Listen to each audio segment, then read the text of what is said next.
Hello everyone, and welcome to the Squid Junction. It is I, Mad Gamer the Second, and I am joined by the one and only Dally. I'm not the one and only. Just kidding, I am. I don't think I've met another Dally in the community, but hello. Yes, but you're the one, you're the Dally, whether there's another Dally or not. Well, even if there was, you'd know it's me because you'd see the colons, Tim colon. Tim emote. Any Indeed. Timbers in the chat? Well, for our first matchup, we are going to have Bazooka Squad versus Resilience. Now, I am not too familiar with these two teams, but it is the first match of the night, so we can have plenty to look forward to. I'm sure I've heard of Resilience before. Don't remember their roster, but they were a team in Splatoon 2, and it looks like they decided to come back for Splatoon 3. Bazooka Squad, they're definitely running Trizooka. I thought they would have run Quad, but you know. Ooh, looks like we see a Stamper on the side of, I think that's Bazooka Squad. No, it's Resilience is running the Stamper. Interesting. Pretty similar comps all around besides that, and the zone is going to be taken for Bazooka Squad first, and Resilience has got a man down. Yeah, being down a man down in this situation isn't very good. You always want to have numbers advantage. But right now it looks like Bazooka Squad is doing a good job pushing back Resilience. No, the Resistance has got a... What's the word? Regroup. Resilience needs to regroup, you know. Get out of this little bit of a lock that the Bazooka Squad has tried on them. But it's going to be a difficult one. Booyah Bomb, and we're down one player.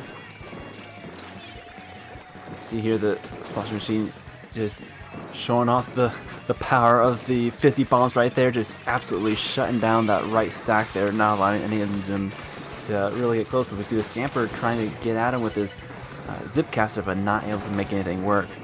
They are stalling out the zone for the time being. Hopefully they are able to flip it and get some penalty points, but no, Bazooka Squad is showing a little bit more resilience than resilience here.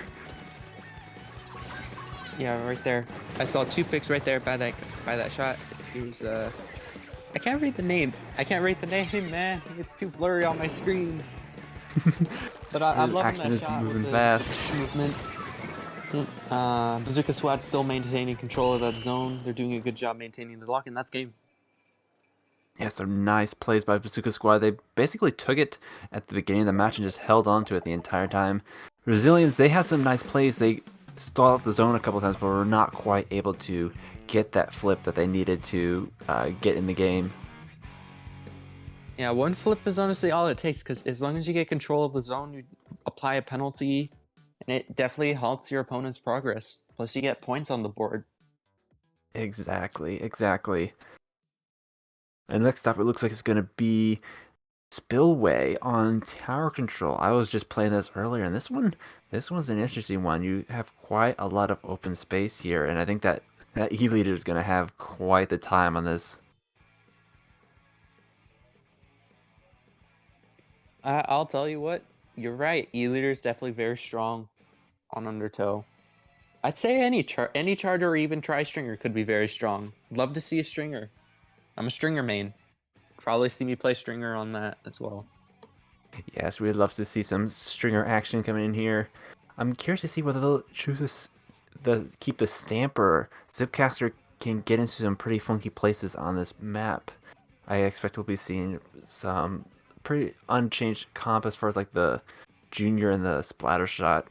The Junior Bubbler will certainly be pretty strong for tower control.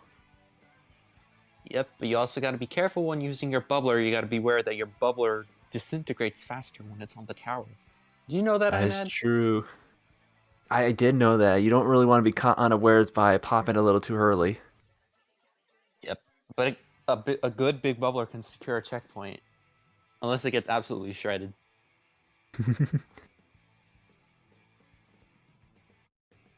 There's not too many places to push up other than the tower tract.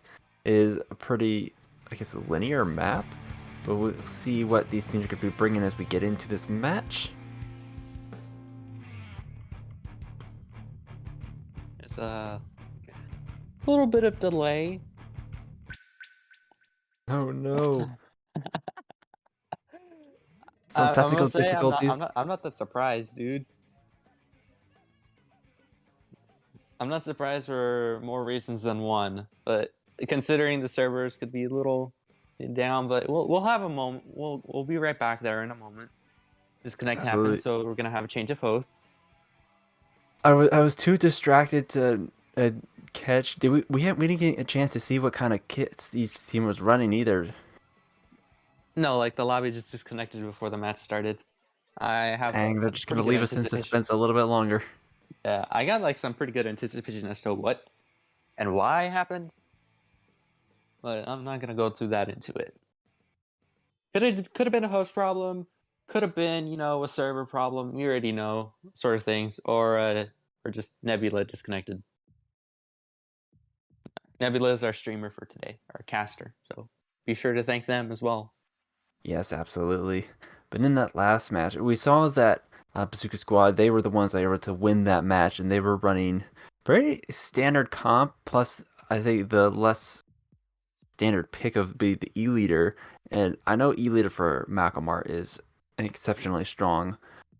They had it pretty locked down strong. Do you think they'll be able to do the same with Tower Control? Tower Control tends to be a bit less of a lockout and more of a snowball type mode, as in you really got to push up and defend the tower quite deep into the enemy base.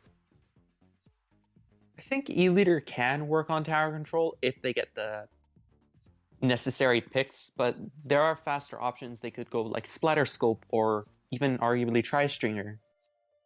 Yes, we would love to see that tri-stringer, but absolutely the vanilla charger would be quite strong for target. It has that ink vac would be another choice, especially when you combo it with the bubbler.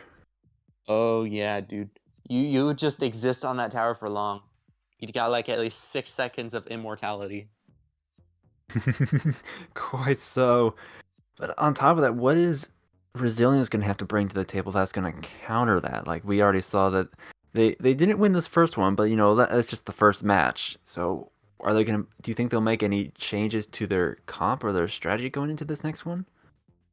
I think a change that they could make is probably bring in a machine, maybe Oh, in you're right. exchange for like a Stamper. But I appreciate the creativity of seeing Stamper because I haven't really seen Stamper. I saw Stamper once, and that was it.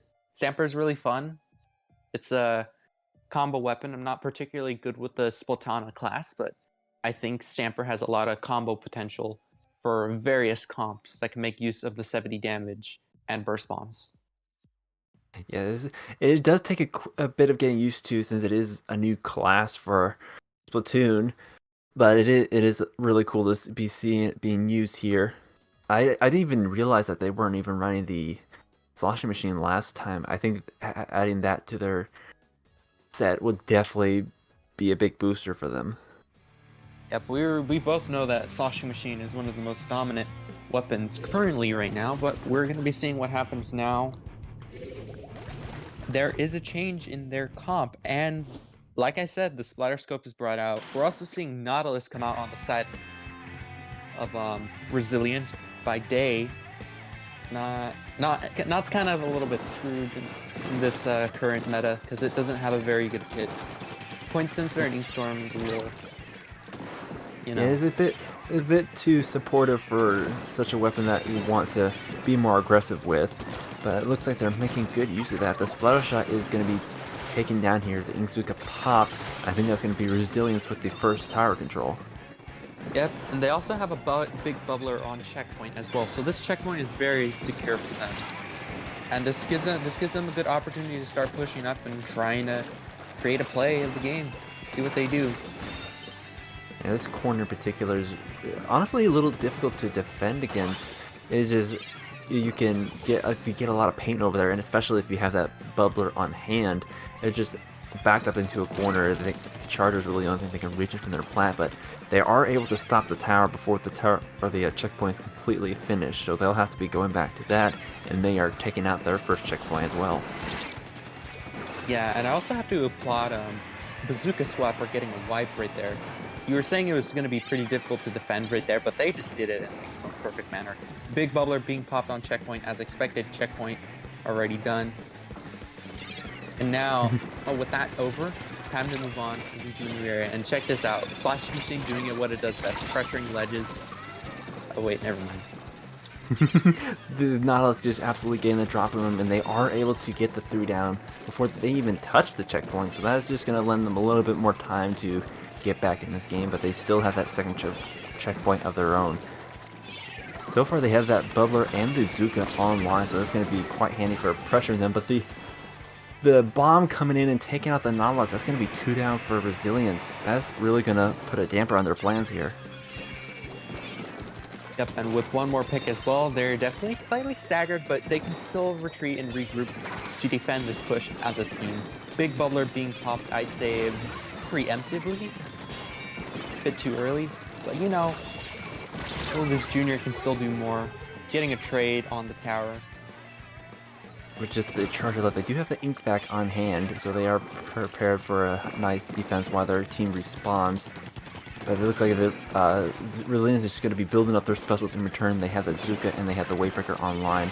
Now they're just going to be able to get into a nice spot to be able to take on that second checkpoint once again. But the Bazooka getting shut down pretty early, and so does their junior, but they are able to pop that Bubbler. Ooh. Yeah, I'm seeing like a massive fight, and I think I saw the wipeout thing pop up right there. It didn't look quite like a delayed wipe. Does that sound good enough? It was quite a delayed wipe. So it looks like Bazooka Squad once again in control of the tower, and they're so far doing an excellent job of just keeping Resilience from really getting too far. They're able to maintain this lead. There's still a minute and 50 left, but still, that could lead to the victory of the game if they're able to keep up what they're doing. Yep, all they really need to do is just defend, but I'd still recommend pushing and maintaining control of the tower because you want that passive special charge boost you get from the control of the tower. Please, Nintendo, a good point. Yes, that is a good point. You do get that nice special charge boost from using the tower, and plus it keeps the tower on the opposite side of the map away from where you want them to be taking it. That being said, they are able to once again wipe them out, and I believe that is a DC for the side of Resilience. Yep, an unfortunate DC for who I believe to be their vanilla dually swelter player. So this is pretty much a secured win for Bazooka Squad right now. So if they can get the knockout they could probably get the knockout within this minute. But I think if we go into the disconnection rules, this disconnect will not count for replay because objective was down to 32 and the timer was around like a minute 30, which is very unfortunate. That was unfortunate. We were pretty deep into this game already, so that's going to be game 2 going to Bazooka Squad, going on just to get that KO to finalize it. And it is a best of 3, not a play of 3, so that's going to be the set going to Bazooka Squad as well. Once again, a quite unfortunate DC. That being said, though, Bazooka Squad were doing an excellent job of just maintaining control of the tower pretty much that entire match. So even if Resilience had all 4 members, it would have been quite a tough time to be able to bring that back from that point. Yeah, it would have been a tough lead, but you never know when a team can make a comeback. A comeback was still possible. Yeah, that is true. We have overtime, and Resilience had ample opportunity to make good use of that. For now, though, we are going to be going to a short break before our next set, so stick around, and I hope you enjoy it so far.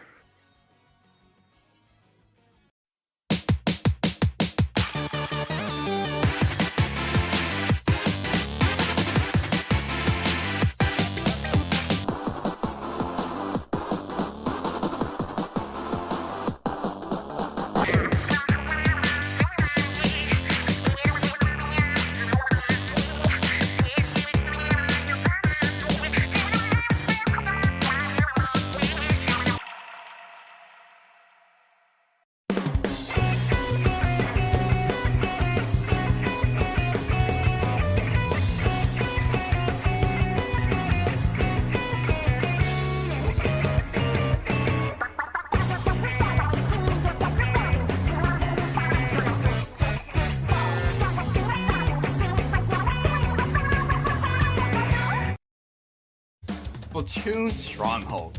A stronghold for competitive Splatoon, providing resources to long-timers and newcomers alike. If you're new to the competitive scene or still figuring out how to join, we have a getting started guide and plenty of other resources to help you in your journey.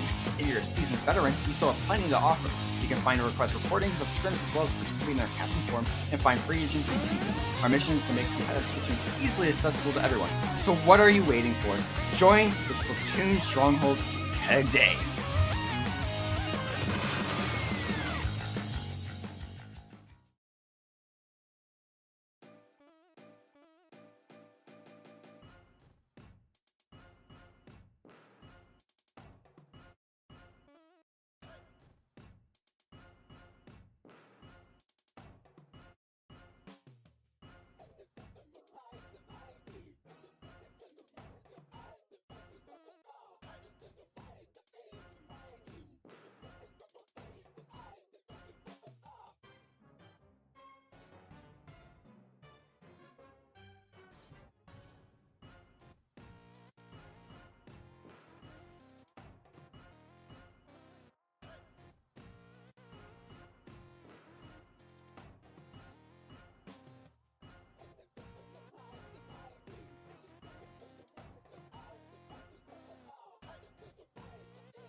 Hello everyone and welcome back to the Squid Junction. It is I, Mad Gamer the Second, and once again joined by Dally.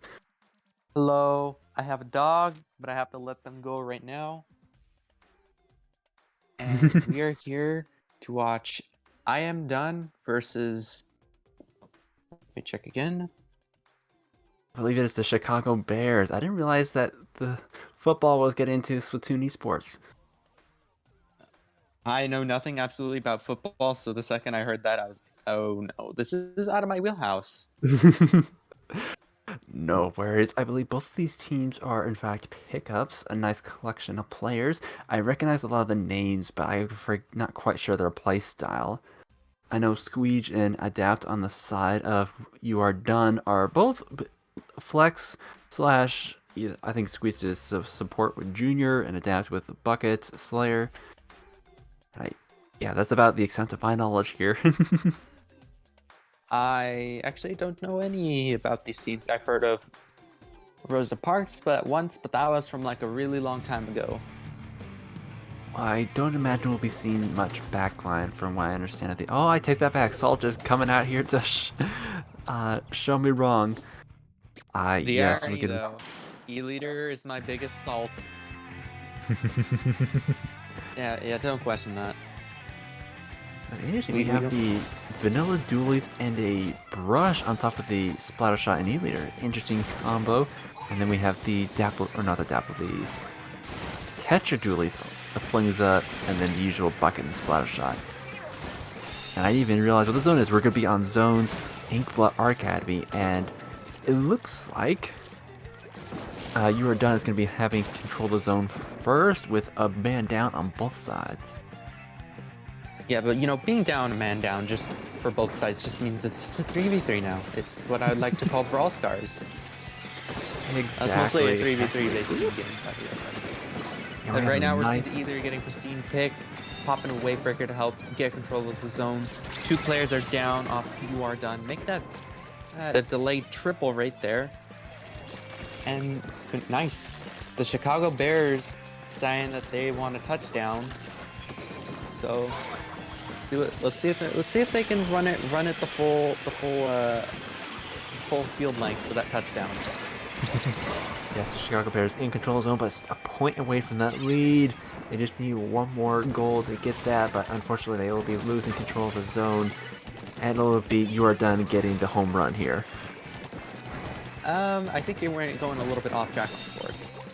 What are you talking about? Yeah, you're going off sport. When the zone flips over, you should probably be saying something like turnover. You mean like apple turnover? No, there's an the actual. So when you lose possession of the ball, it's called a turnover. Yes, of course. But we are getting distracted. We see that You Are Done has extended their lead. Or no. It is the Chicago Bears have taken the lead, and now they are going to be in control of the zone, getting it down to almost 30 here. You Are Done is activating a lot of specials and taking out the E-Leader as well as the Booyah Bomb just to try to take control of the zone. But so far, the Chicago Bears are doing an excellent job of holding on to it, but they are going to be going 3 down in the meantime. Yeah, going down 3 down, it's just the dualies. They might want to get out of the... Oh, wait, never mind. They didn't get out. But we are moving on to a different kind of dualies, the Tetra dualies. We've been seeing... I think we've been seeing... haven't we been seeing a little bit more of these played? Because they no longer have trash down. Quite so. They are have a quite excellent pick or a kit for being an aggressive playstyle. So we see here taking on almost the entire team on their own, but unfortunately get shut down by the E-Leader.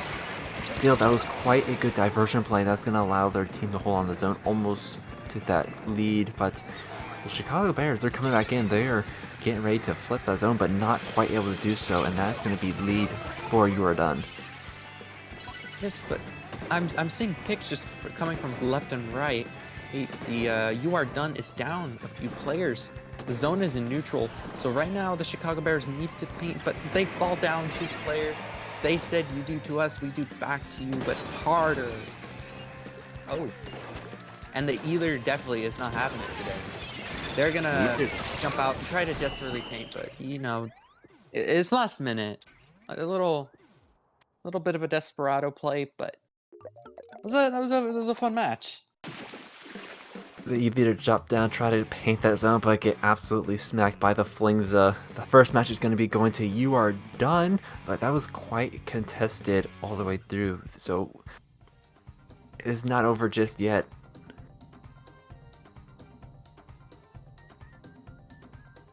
Our next map mode is going to be on Rainmaker Fish Mart. Ooh. It's going to be an interesting one. I imagine we are going to be seeing that E-Leader swap to the Vanilla Charger. That's what we've seen played on this particular map mode in the past. But I imagine that You Were Done is going to be running a pretty similar comp. They had such an aggressive playstyle, and that's going to work out quite well for Rainmaker here. Ah, yes. But you know, the game's only been out for a little bit over a month. I want to know what you think. Have you been appreciating these checkpoints a lot, Ahmed? When I remember that they exist, I absolutely have been appreciating them. It definitely changes the flow. It's still not quite the dramatic change that one would expect. It still feels a lot like Rainmaker for the last half of it, but pretty much. Yeah, I think the checkpoint idea has definitely mitigated the cheese mechanic of Rainmaker, but there's still plenty of cheese you can do. There's 2 checkpoints here in Hagglefish, and we're gonna see which team can bring on the best push of their lives. We've seen the double splash shot from the side of the Chicago Bears. They are primed for that nice insta-pop if they're able to get there before You Are Done, but You Are Done is moving quickly. We'll have to see who is able to get that first pop, and it is going to be... Well, it's interesting. It turned blue, but then we saw a member of You Are Done go down, so I am not quite sure who got that pop. I think You Are Done got the pop, but something must have cheesed them. Because you know how the explosives explode on contact with the Rainmaker shield. I've thrown a bomb of the Rainmaker on court. I'm sure we've all done that before. Ah, yes, that is most likely the case here. We saw a nice Bazooka play there. They were able to take out one of the members of You're Done, and they are still a man down. Chicago Bears paying up, trying to get something going in order to push forward, but You Are Done is hanging on for dear life, and they are going to be going 3 down here. Chicago Bears picking up the Rainmaker for the first checkpoint of the day. Yeah, getting off that first checkpoint is definitely a good idea. It was the most straightforward point, but the nice thing is that with that position, if they're able to get the necessary picks, they can make a very quick jump to score themselves a very nice lead. But I don't think that's going to happen right away because it seems that the Chicago Bears are getting pushed back by We Are Done. They are not done, I'll tell you that much. We see the splash shot getting closed into the corner by the attention duelists, but they are able to pull off the trade here. The Rainmaker getting shut down by the Ink Zuka before it can touch that pedestal. That's going to just allow the Chicago Bears to hold on to the lead for a little bit longer, but it's not a huge lead at that. Just so close to that pedestal there. You Are Done going to be regrouping into mid here, just throwing out some bombs, getting some paint down there, holding down the mid area. The Rainmaker is going to be resetting soon. So now they are primed to start push forward once again. Another pick by the Tetra Duelist here. See if they can get a second, and that is going to be 3 down on side of Chicago Bears. 4 down with a late wipe. This is exactly the opportunity that they need to get that. Yeah, this is a pristine opportunity so long as the Rainmaker carrier does not get knocked down. Oh, they will be fine. And this push is still going to keep going. The flanking Tetras, and so you still have a try, triple, you know, all that and whatnot. We are in a world of 3s. Yeah, Splatoon 4 Tetris better be meta, dude. Oh man, I mean they are already meta, so I would not be surprised. But that Rainmaker is going to be resetting as 2 of You're Done are going to be going down. Chicago Bears is going to be trying to paint up in mid. They are now in control of their half of the map once again. But now it's just a matter of getting those specials worked up and trying to get a few more picks. They did take out that checkpoint, so now they have a little bit more space and a little bit more options to take the Rainmaker. They're not have to confine to just the 2 pedestal picks. Yeah, right now the lead still can be overtaken. You know how I mentioned how there's a little short hop that you can take from that one of the first checkpoints to get a pretty good lead. If they can get that jump, they certainly can. But I think they needed more players down to make that sort of play work. You know? Yeah, because you are a bit exposed when you're in midair, and it's just there's not a whole lot of cover once you get past that jump. It does have a quite substantial amount of points, but Rainmaker, if it's not the lead, it doesn't really amount to much. Yep, and I'm seeing these Tetras put in so much work. They're just being all up in their enemy space, just saying, you're not, you have to deal with me first. I'm here. I'm Tetris. Look at me. It is going to be the Charger getting taken down there. That's going to be the Ink Vac out of commission for the time being. With a minute left, and you are done in control of the Rainmaker. 3 members down once again. This is not looking good for the Chicago Bears. I don't think I've seen that route ever taken, but that is a knockout right there. So Well played. that definitely was well played. You know, sometimes making the change in your course can really change a lot. And look at that, there's the quad dab. Dab on them haters. That is going to be you are done taking that set, and I think as you said, like in Rainmaker, being able to adapt and take a last second change of course, as even if one route is shut down, usually another route is opened up, and as we saw here, they did get the wipe, so it wasn't too crucial, but just going around that left side just secured the safety of the Rainmaker even more so. Yeah, and it very much worked because there was also still paint there because someone was there to leave some paint for the Rainmaker to follow in. But that's going to be all. Exactly. We're going to be taking a short break and moving on to the next set. Winners round 3, so we'll see you then.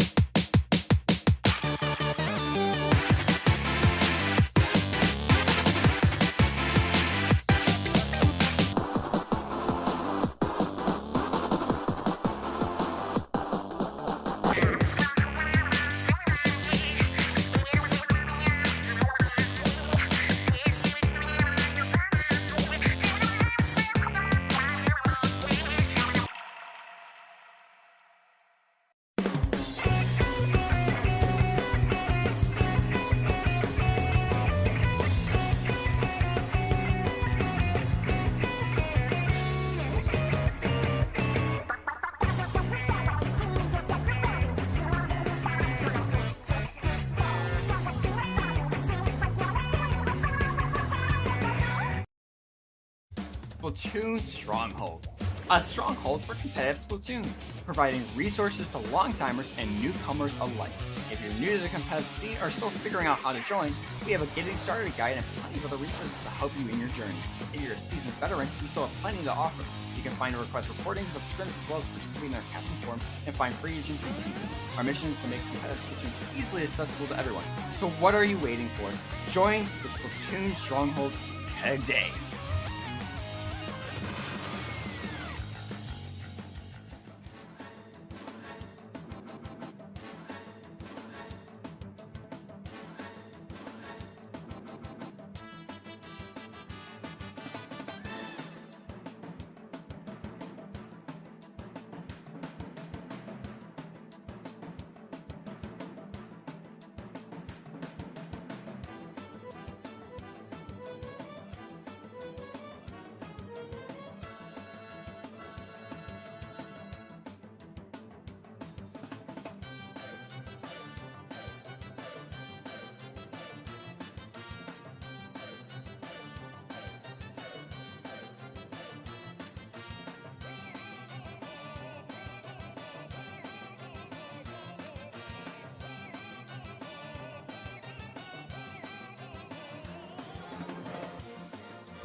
Hello, hello everyone. I hope you enjoyed your short break. We are back once again with the Squid Junction. It is I, Mad Gamer II, and I am joined once again by Dali. Hello, hello. And we got some good news. We're here for a repeat match. If you watched the last set, well, we had Rainmaker Hagglefish, but guess what's back? Rainmaker Hagglefish. Except we also got 2 new teams. Can you tell us the teams? Good old iMad. Yes, we're going to be seeing Nova Scotia versus NPI. Now, it looks like Nova Scotia has got quite the lineup for... It is a bit of a pickup here. We have Storm Hero from... I can't remember their team. I was literally just looking at it, but you know what? We're going to be getting into it right now. We have, yes, quite the lineup indeed. And I was actually just thinking over the break, it would be interesting if Rainmaker, like, instead of respawning to the middle, if every time you got that checkpoint, it respawned to the checkpoint instead. That sounds like a nightmare, dude. No. I would stop playing Rainmaker and just say I'm gonna do something else. I will actually I think I will make a petition to ban Rainmaker if that was a thing. You have bad ideas. In fact, I think you should be working for bad ideas only. Quite so, but going back to this match, we have a double slosher versus a tent umbrella comp. I haven't seen tent umbrella in quite a while. It has not been the pick of choice, as it were, in the current Splatoon meta. Yeah, I think the same thing can be said for like all umbrellas. Core undercover umbrella hasn't been good since the Conga meta, and then the Splat umbrella ever since that damage nerf, it's not been good. And then Tent umbrella, although it's got some nice quality of life fixes in terms of hitboxes, its lack of HP certainly makes me wonder why it's even here still. Well, they are certainly making good use of it here. They already got the points down to 30 with that nice little hop we were talking about before, and now it's going to be Nova Scotia's turn to bring it back. They're currently going for that left pedestal. You don't often see that. Yeah. Now the first pedestal is just a lot more convenient to go to because you just hold forward and you're there. You hold forward again and you pretty much scored 30. But sometimes going the other route is a safer approach. You know, it's like how you said that sometimes one route will be not open, but the other one would be. So it's just making the adjustment. That is true, and it looked like, if I remember correctly, they actually picked it up without letting it reset. So going through that left side certainly was the safer option here, as most of the other team was already set up in mid. Now we see Nova Scotia is going to be setting up for a push. They got the 2 picks they need, and they're going to be trying for that center pedestal once again, but the Rainmaker carrier does go down, leaving just the 2 buckets remaining. Yeah, these 2 buckets gotta, stay alive for a little bit. Although they were trying to go for the other checkpoint, that was immediately shut down by the players.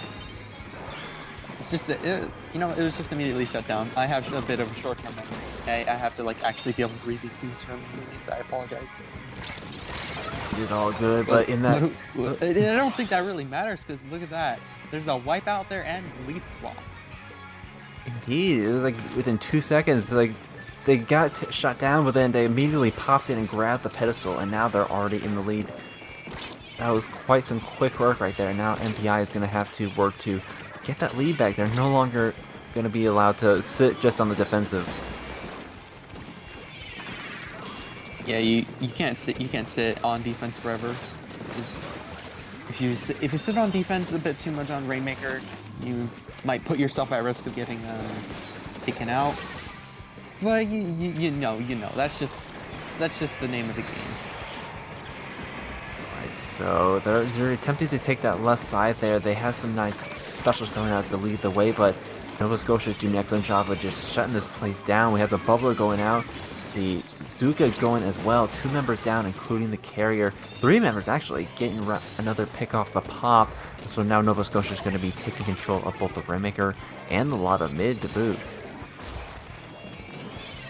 Just a pesky player trying to sneak up from behind, but Nova Scotia doing some excellent teamwork here. The Bucket doing their best to help the Rainmaker stay alive, but opting to take a dip rather than get taken out by the Ray right there.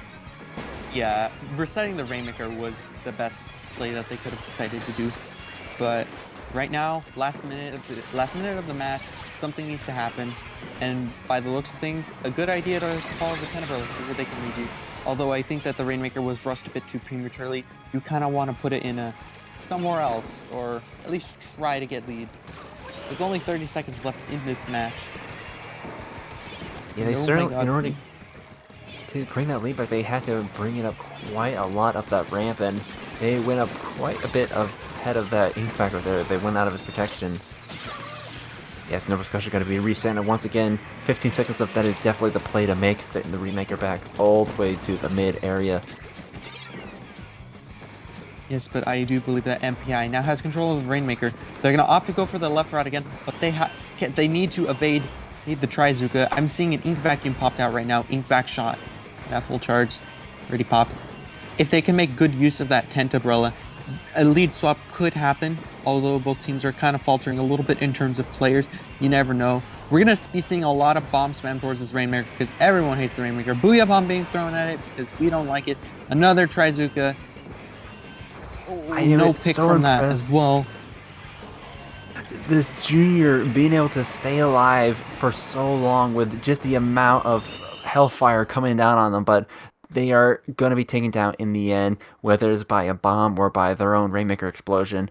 Nova Scotia going to be taking the first match of this set.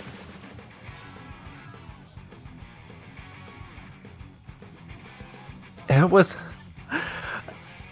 some. I think that's the most action we've seen on that side of the map in quite a while. And then MPI opting to take it there pretty much every single push for the last minute there. They still had some good plays. Like, it's just difficult because it is quite narrow going up that ramp. I think there wasn't enough flexibility. I think like once they try to get set up with the Tenbrella and the Ink Vac, but then once the Bubbler and the Inkzuka came out, they were just kind of locked in that corner there. I had to yawn. Apologies. But yeah, I can agree because sometimes the Big Bubbler just allows you to have a lot of staying power, and you said it was when they were trying to set up with the Ink Vacuum. Ink Vacuum, while it does object damage, it doesn't really do a whole lot to Big Bubbler, but it can certainly absorb a lot of big shots from like a Trizuka or Booyah Bomb. Exactly. And it isn't tower control, so the Bubbler has even more staying power than that mode. Well, if it's on the tower, then it has a bit less. Yeah, right. But we will be going on to Clam Blitz on... You know what? I can never remember the name of this map, but it is Clam Blitz, and it's going to be on a map. We'll have to see if... Well, they did opt to go for the... Actually, you know what? I was going to say they went Charger for this last one, but I don't think they did. I am just... I'm all over the place. Still seeing the double bucket with the Splattershot and Junior, and still seeing the Tent Umbrella. Honestly, a solid pick for Clam Blitz, even if it is a little bit weaker in this current meta.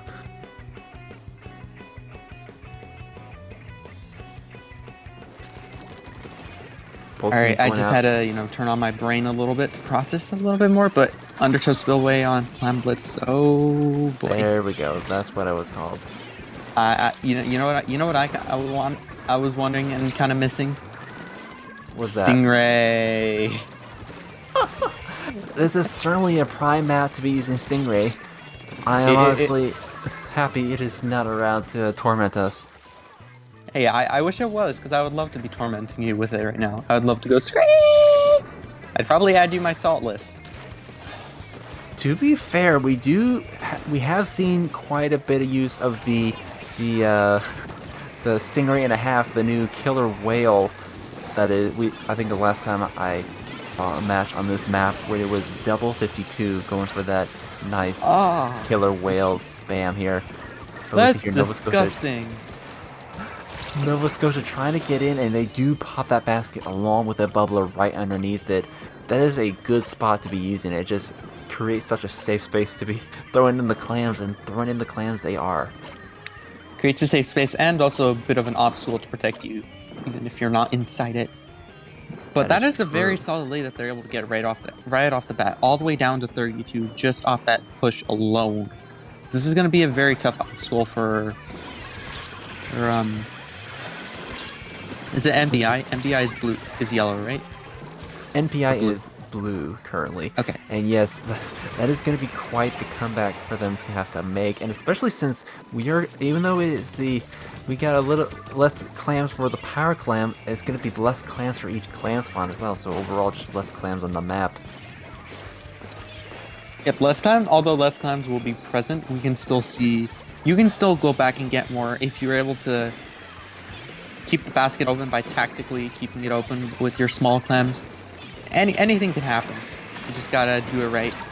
Big bubbler being popped right there a little prematurely, getting a little bit sized down because, you know, if you pop it under an obstacle, it will be sized down slightly.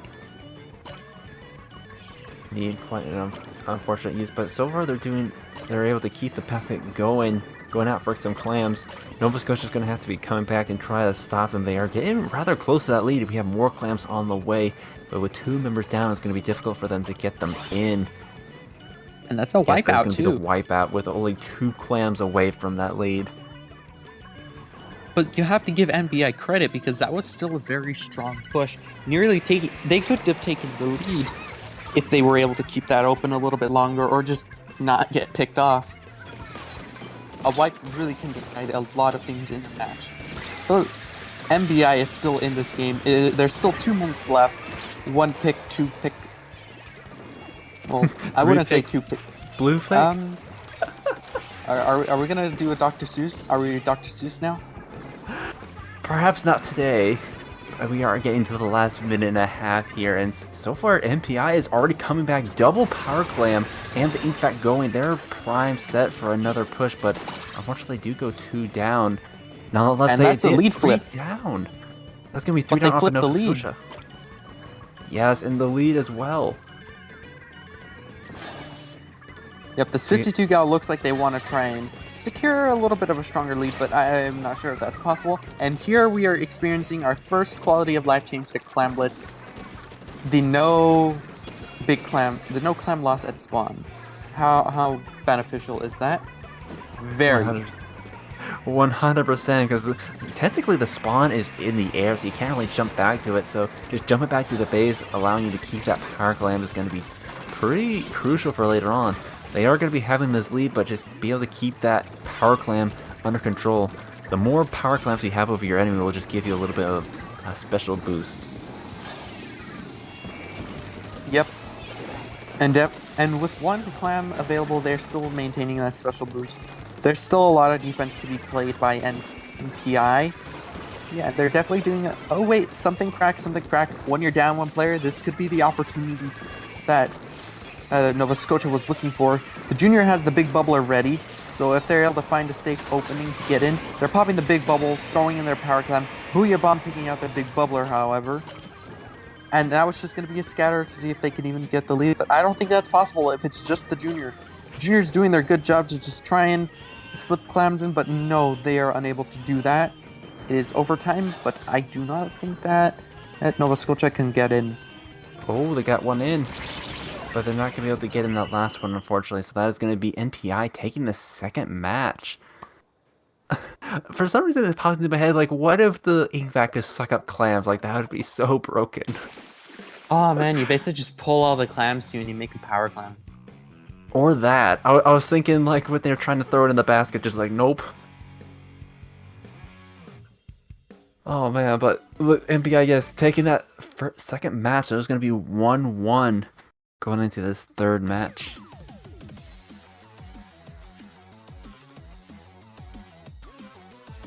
Our next match is going to be Zones and Inkblot Art Academy. Hey, we've already seen that too. Yes, we have. Yo, I want to talk about my love for Tri-Stringer on that map. You can do like so. I love Tri-Stringer because of all the interesting ways you can pressure people. You can just spam your bomb arrows. You can actually poke people from long range. You can inconvenience them with your bomb arrows. I just love the ways you can use Tri-Stringer on that map. to prevent the enemy short-range shooters from just even exiting the plat. It's hilarious. Indeed. It is indeed a strong weapon. But I'm curious to know whether they will choose to keep the Tenterbrella. So far it looks like they are pretty much a solid Tenterbrella main, so I would imagine they would hold on to it, but the obstruction in the middle can be get in the way a bit of the play of the Tenterbrella. We'll have to see how they counter that. Still running pretty much the exact same comp on both sides. You see the double slusher and then just the junior on both sides. Ooh, the nice play by the splatter shot and the buggy here, taking out the Tenterbrella. So it looks like they're going to be getting close to getting that zone for the first take of the match. Well, that's going to be 2 down to go with it. 3 down, actually. Oof. Going down is not... 3 down isn't really a good thing, but I did not see that sloshing machine jump in. What in the name of heck? Yeah, I just see a sloshing machine randomly jump in, but then a random bomb kill. We love those. But looks like the zone has flipped in control of Nova Scotia right now. And they are pushing into the plat. This is the area where I always tell my teammates, push into their plat. The more we take control of their plat, the less they can do in this game. Yes, absolutely. For splat zones, if you're able to get ahead of the zone, that's going to be painting up the area. So they're going to have to paint that before they can even start painting the zone, which is good for your favor, because we already see Nova Scotia getting that point total down to 30, and they're still way up into the enemy base, just keeping them from getting too close. Yep, and I'm seeing the shot storm hero deciding to retreat a little bit and paint for their Trizuka. This Trizuka could do a lot in terms of stopping some players, but that did not. I don't think that was the right play at the current moment, because when you're low on your points, you would just want to hard focus paint in the zone or survive. And right then and there, MPI gets a delayed wipe and regains control of the zone. They're in a good position to do what Nova Scotia has been doing and pushing up, making sure that they can't get in and win. Or at least try to.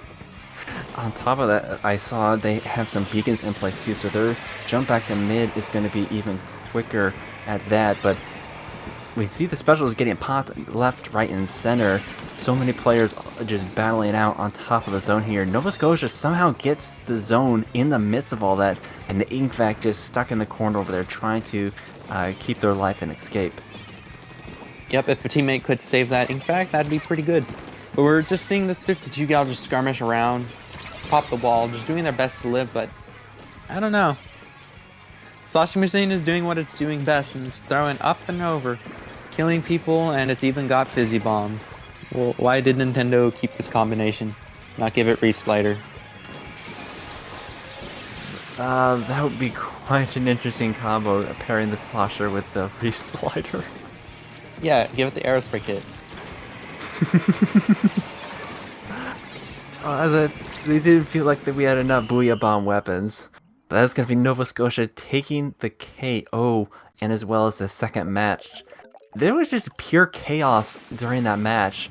Like, MPI came in, they took the zone several times, but in the midst of just everything, Nova Scotia just absolutely poured back in and flipped it out right from underneath them.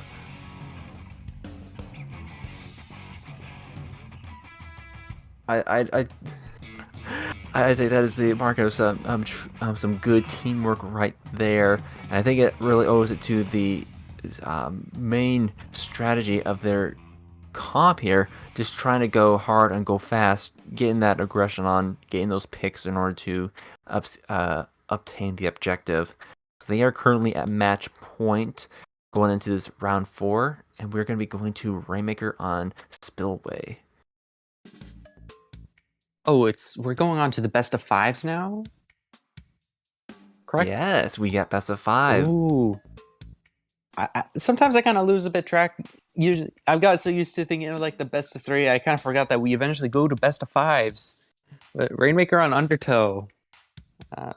There's only there's 2 checkpoints on this, right? There's one on the left side and there's another one on the right, right? Yes, I think this map has the checkpoints are the farthest away from each other than pretty much any other map. Because you basically gotta go hard left or a hard right. There's like no center option.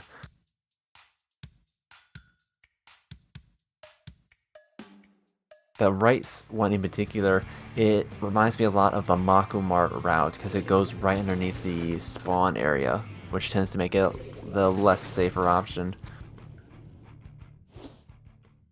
Ooh, but we see the ink brush getting pulled out here in favor of the I think it was a splatter shot they swapped out. Interesting. Still no change from Nova Scotia, and they are going to be getting that first pop right there. This is definitely an interesting one to be using ink brush because it's so narrow. There isn't really good flank material, but we'll have to see what they use it for. The killer whale definitely going to be a good use here. Getting the pick right there and just trying to cause as much havoc as possible for Nova Scotia as they take the Rainmaker and run. Yep, they already knocked out the first checkpoint, and Ink Brush is definitely a very interesting pick. But the nice thing about running Ink Brush is they can just run in behind the tent shield, or they can just create an opening with their killer whale. We can't forget about the higher output of killer whales that Ink Brush can pop out. It's a little bit reminiscent of the Stingray meta, but you know, I don't think I'll ever play that just to feel any sort of glory of my remembrance of my Stingray days. That is true. I do often forget the magnitude of using the full kit of a weapon. With the bomb and killer whale combo is certainly good for creating openings.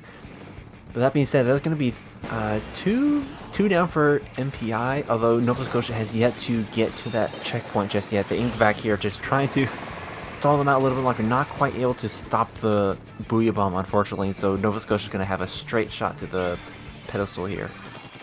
Yep, Nova Scotia definitely getting that checkpoint right then and there. However, they have to pick it up and move it just a little bit just to take the lead. Because just because you get checkpoint doesn't automatically mean you tie.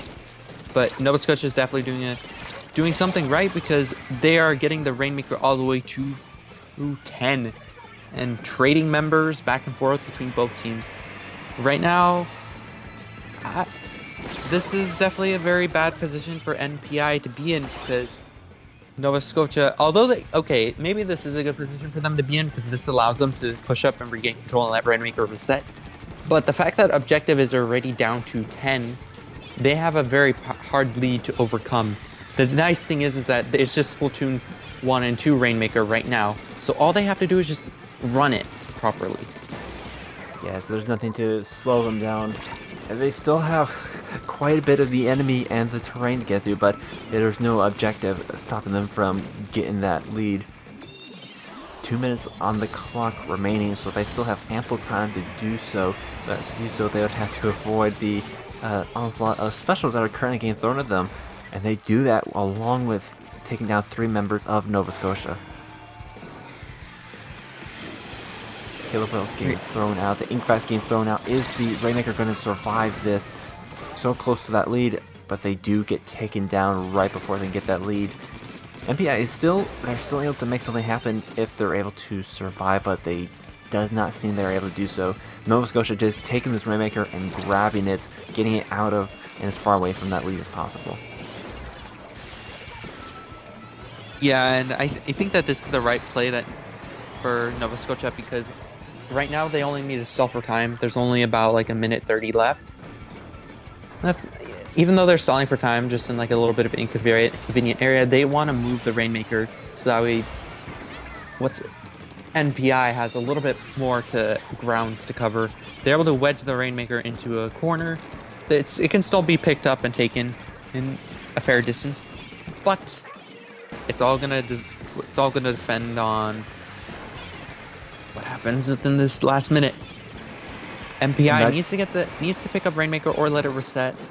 Probably the latter, but going down 3 players is not what they needed to do at that moment. Yes, that's not good for them at all. And like, Nova Scotia's got the lead. All they got to do is play defense, but they don't take the Rainmaker and just bring it so close to the pedestal is going to cause MPI to just have to burn some of their specials to just take out the Rainmaker and get it back in control. But with 30 seconds left in the clock, that's going to be pretty detrimental, as they're going to need that for their own push if they're able to secure this Rainmaker. Yes, and these double machines are working really massive havoc right on NPI. Both are taken down, so this might be a good opportunity for them to start collapsing on the Rainmaker to take him out, and they're able to do. But with only about 10 seconds left, they need this immediate pop. They need to grab, and they need to figure out what in the name of heck they're gonna do. They have the Inkvac online, they have the Killer Whale online. They're well deep into that corner right now. There's not a whole lot of room for them to maneuver, and Nova Scotia's already coming in and falling upon them, taking out the Rainmaker. That's going to give Nova Scotia the win and taking the set as well, 3-1.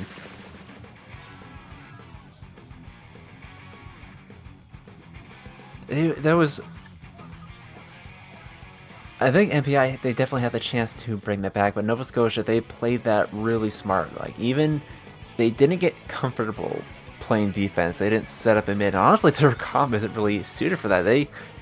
When they had control of the Rainmaker, even when they had the lead, as we saw there, they took it, they brought it as far into the enemy base. They were close to getting that knockout on top of that, but they just ran out the clock just over in that corner there, causing MPI to really waste time and specials just trying to get them out of it.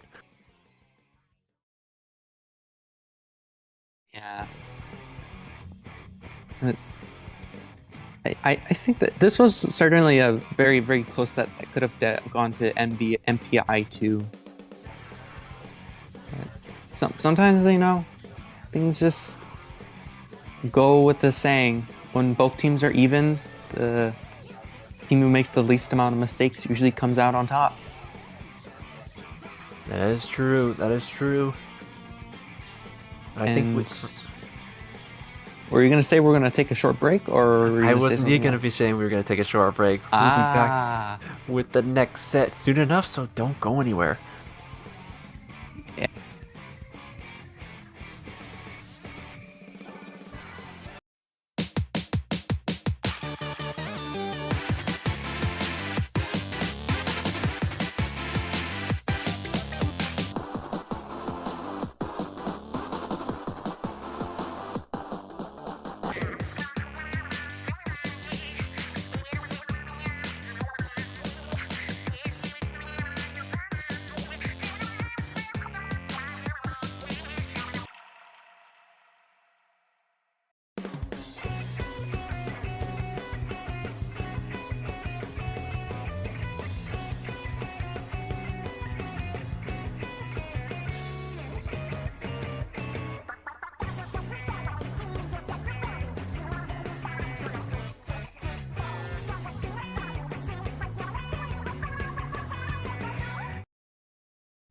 Splatoon Stronghold.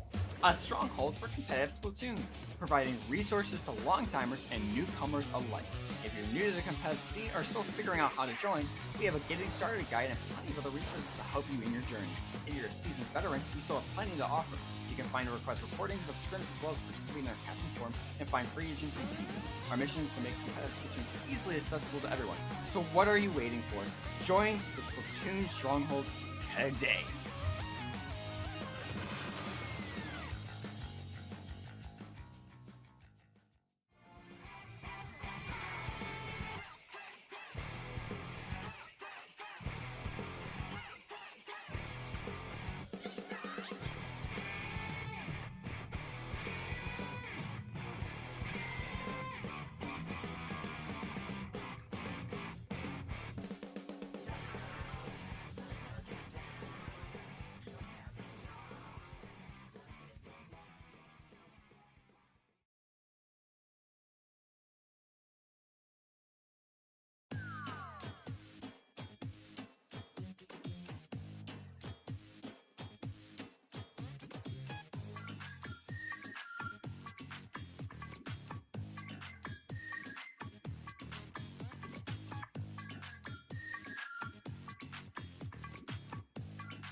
Hello everyone, and welcome back to the Squid Junction.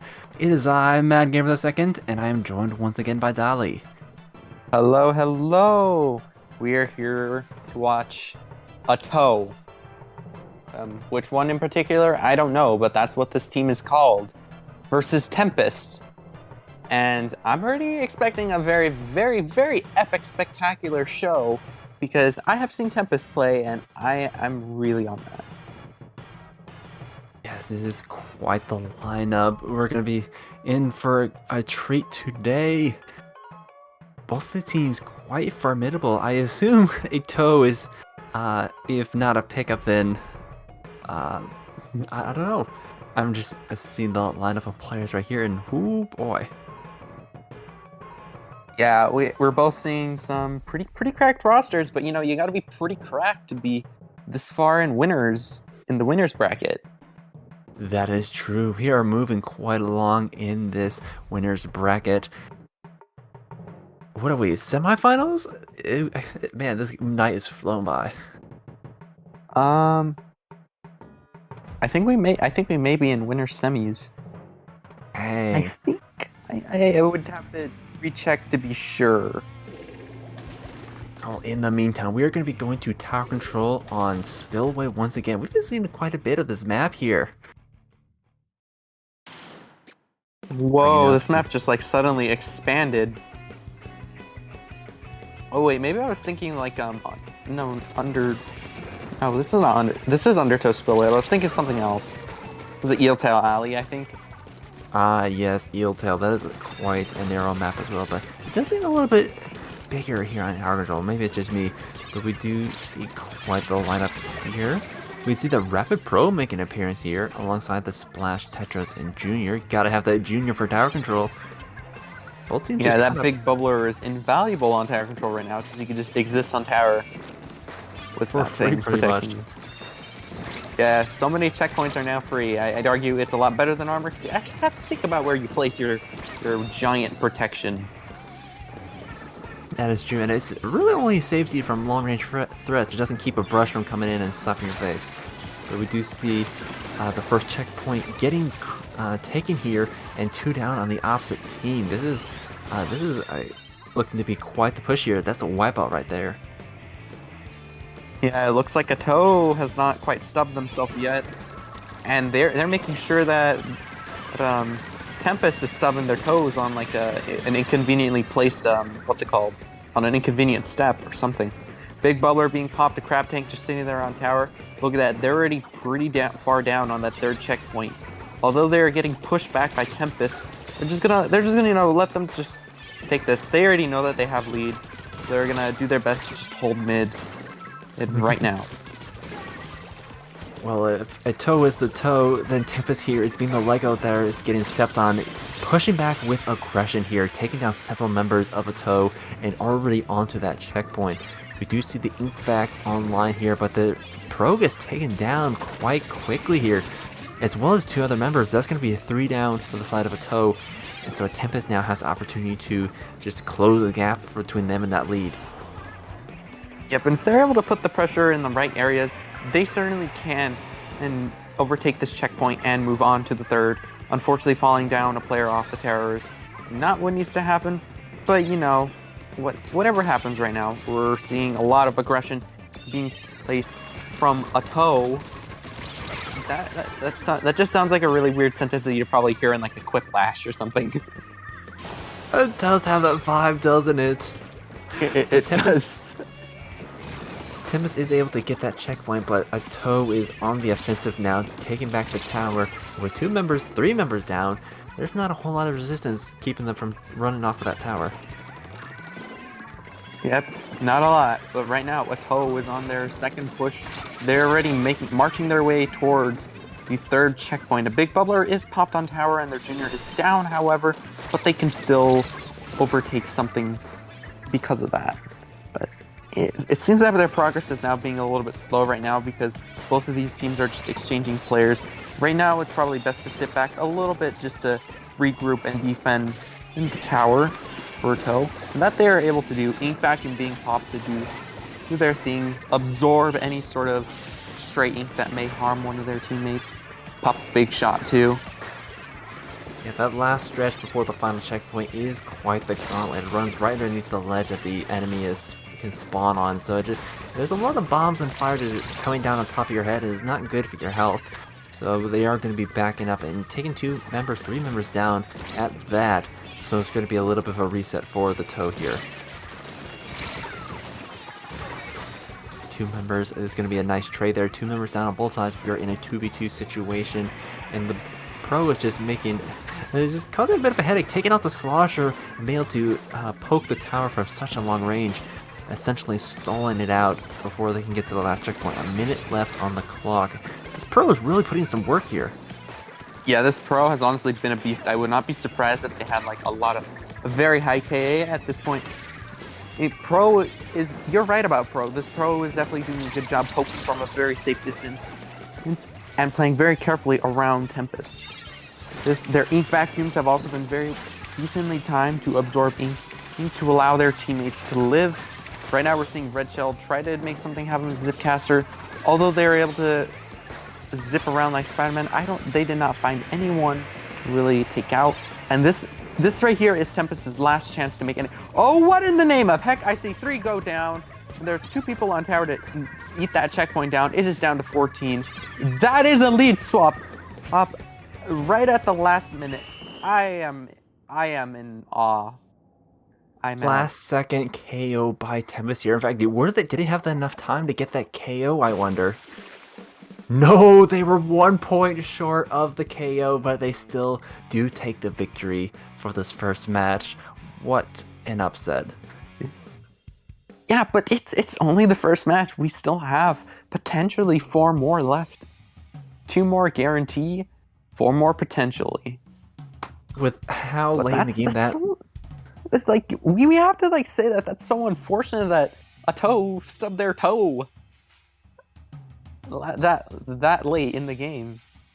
That is quite unfortunate, but I do imagine just from what we see right here that my prediction is we will be going to a game 5, because that Toe, they had such a good lead for the majority of that match, and it was just that last second push by Tempest to take it back. So if Toe was able to repeat that, and more so, they will be able to take this next couple of matches. For speaking of next match, we are going to be going to Clan Blitz on Museum Alfonzino. I am pretty sure I butchered that, but you know what? We'll roll with it. No, I think you're right, but if you would like me to do it a bit more clearly, but we will be moving on to Clan Blitz Museum de Alfonsino, and you know what I like to call this map? What is that? E-Leader territory. Ah, yes, the playground of the E-Leader. Not only do you have so many places for them to roost, there's just nowhere to hide. It is basically the worst place to be hide and seek. I have one counter statement to say that E-Leader might not be ran on the stage, because I don't think E-Leader or Anchor is the best on Clan Blitz. You could probably get away with some of the shorter ranged anchors, like a Sputling or Tri-Stringer and Vanilla Charger, but I find it hard to run like an E-Leader on Clan Blitz. I can see why. The accessibility to the plat is... I say there's a lot more accessibility to that plat now that that ramp has been installed. There's not that one jump to make. You have such more ability to get at that back line. It's not quite as safe as it normally would be on other modes. But we don't see any E-Leaders to be had. In fact, pretty much no change whatsoever to the comp. Perhaps with except just the addition of the Splash-O-Matic on both sides. I don't remember seeing any crabs in the last match. I saw crabs. Okay, then I just simply missed them. But we do see 2 down going for the side of Tempest. Yes, Tempest is 3 down and a Toe. They are accumulating their clams quite quickly here and are already set for a push. Yep, especially in Clan Blitz, you want to be very quick. You want to make sure that you have your clams ready. You should basically do objective right now. Big Bubbler is being popped to hold some territory near I'm having a bit of a brain fart. Near Tempest's basket, they're able to successfully score their big clam, but they are not able to follow up with anything. They fell down 3 players right now, and right now Tempest, they successfully they did a good defense. However, right now it seems like a Toe is doing their best to just keep them back, That can hey, look, Red Shell did a flame. You see the inks. Oh, the immediate cancel of the zip caster there by the bomb. 80 points. It is not a bad start, but it's not necessarily ideal. You usually want to throw in at least one more clam just to solidify that, because it'll just take a power clam and a regular clam to get that lead right back. Still, it is first blood, you know, so with how Clam Blitz goes, it might just be the way to win the game right there. 2 more down for the side of Tempest. Once again, a toe already getting set up for another push here. Something I wanted to point out though, they do have to be careful of that spinning object right next to basket, because it will destroy most projectiles such as wave breakers and bubblers. We're talking about the big spinner, right? Yes. Oh. I don't think I've ever seen anything get destroyed by that, but unfortunately there was a wipe on Tempest that we missed.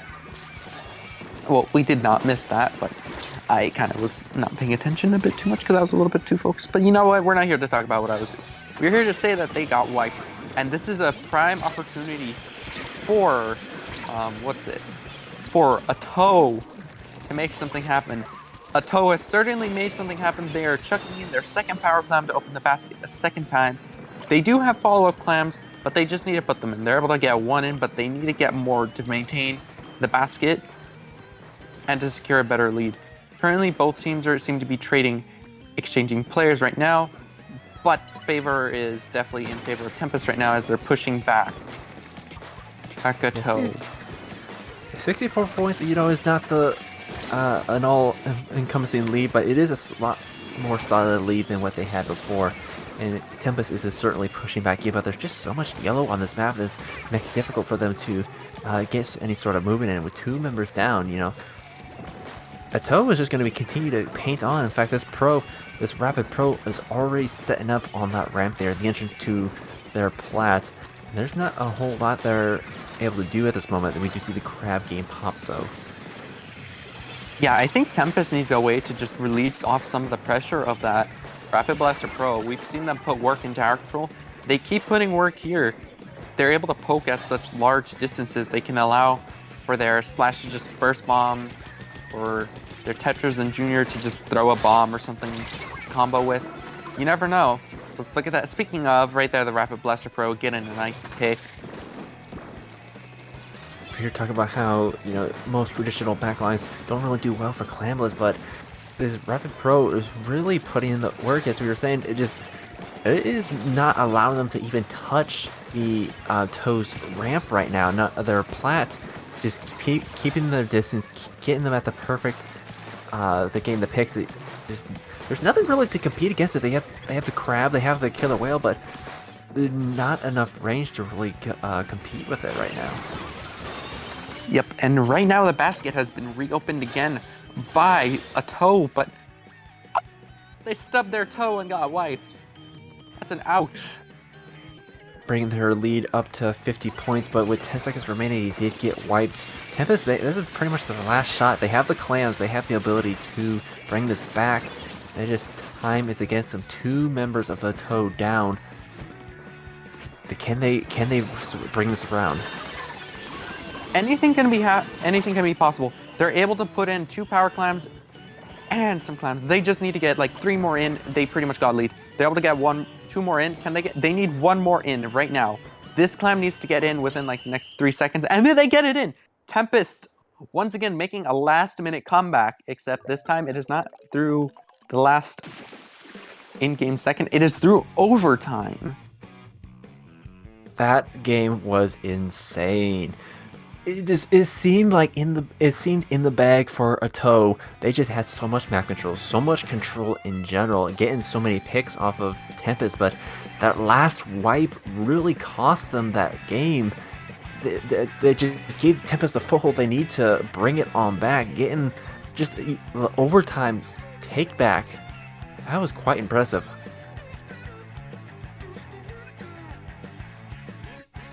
This is going to be match point for a Tempest.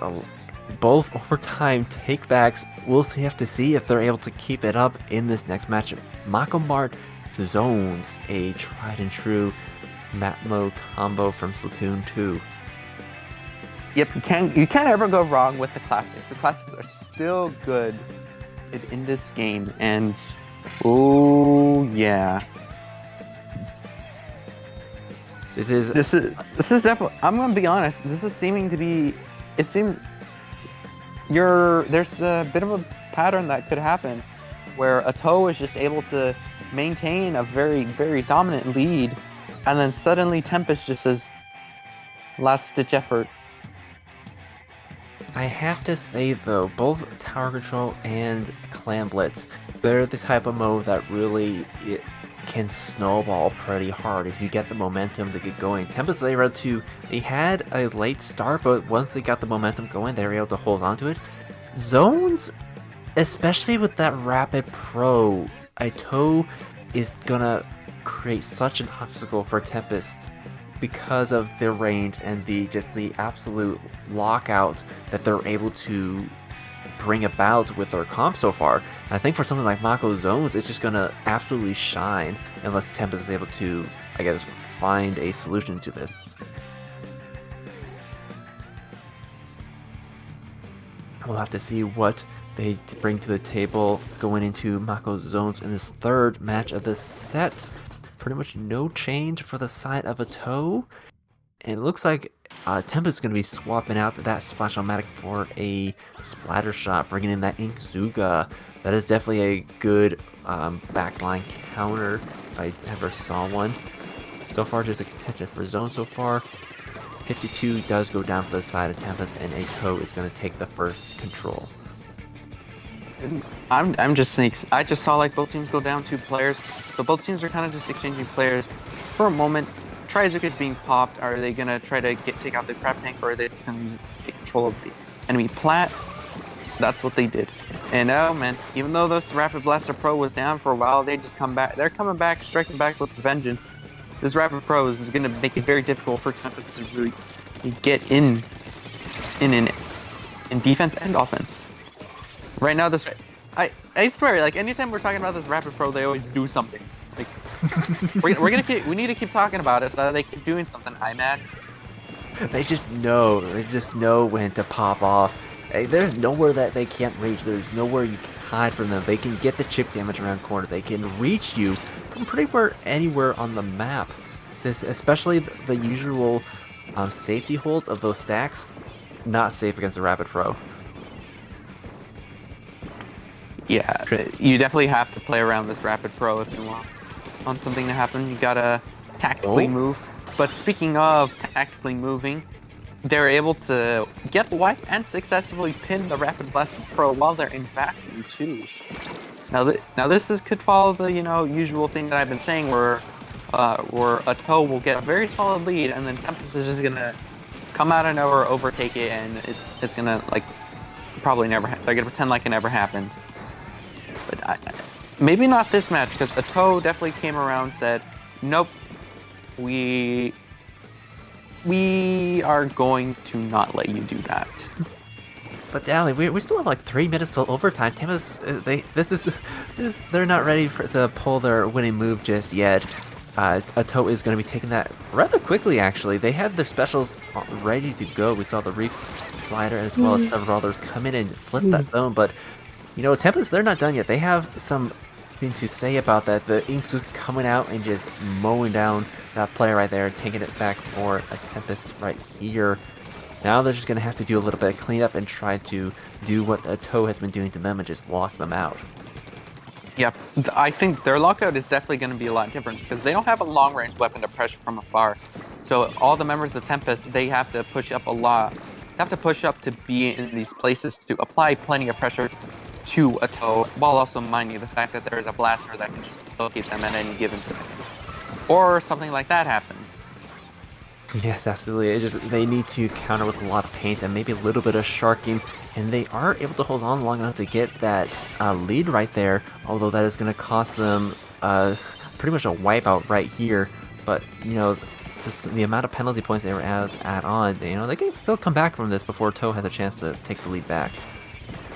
Yep, you're right. 40 seconds is kind of all you really need to get a overturn or turnover or repossession of the zone. I think there's like more synonyms for like what zone flipping could be, but oh, there's another one. But we are not here to talk about zone flipping. We're here to talk about the zone flipping. Man, I called it at the right moment.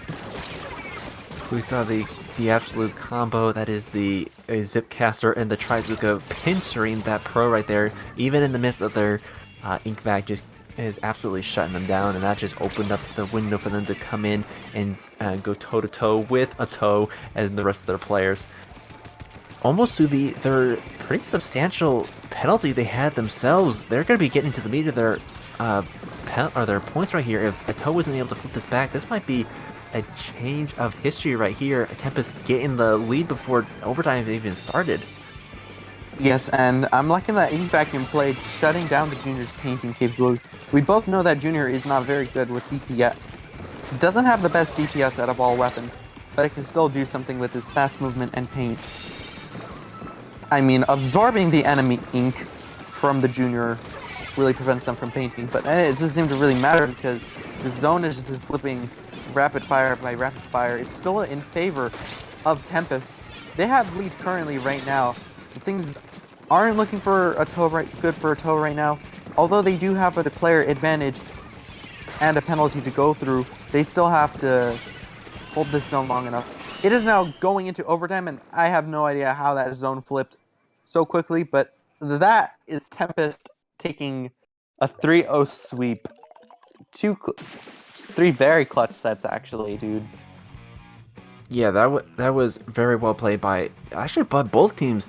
You know, Toe really brought it out in all three of these matches here. You know, they really worked well with their comp, but Tempest they brought the turnaround, and admittedly in that last match they did it quite earlier than they had in the previous match, but they were still able to make it work even with the shortcomings of not having a dedicated backline or even long range weapon. I think that really goes to show the teamwork that is that just really offsets that. And I think what you said earlier is also a factor of it. Like when both teams are so close in skill level, it really just comes down to whoever makes the least mistakes. Like a toe definitely they stubbed their toe. They inconveniently tripped on that one piece of wood that's just sticking out. Oh, and they kind of fell on their face at the last minute. But I would still applaud a toe for just those matches. They were able to maintain just dominance for a long time during those matches. Yes, but unfortunately, that thing I said about like even teams, least mistakes, that really did catch up to them. It certainly did. No, it was a shame that we did not go to Game 5. They just had to prove me wrong. But we still have more Splatoon content to entertain us yet to come. But before that, we will be going to a short break. So please stay tuned. We'll be right back.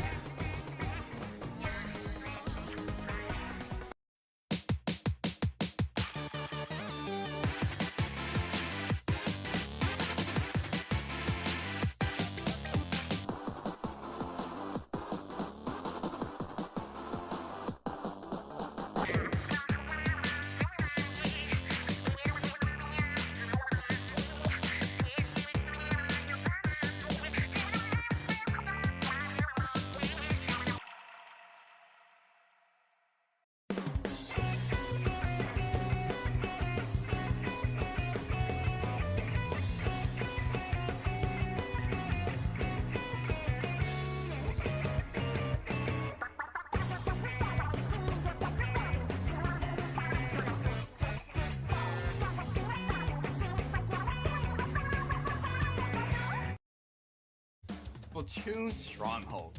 A stronghold for competitive Splatoon, providing resources to long-timers and newcomers alike.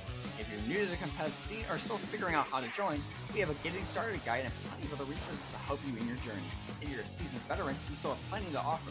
You can find and request recordings of scrims as well as participate in our captain forums and find free agents and teams. Our mission is to make competitive Splatoon easily accessible to everyone. So what are you waiting for? Join the Splatoon Stronghold today.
Hello everyone and welcome back to Winners Finals of the Squid Junction.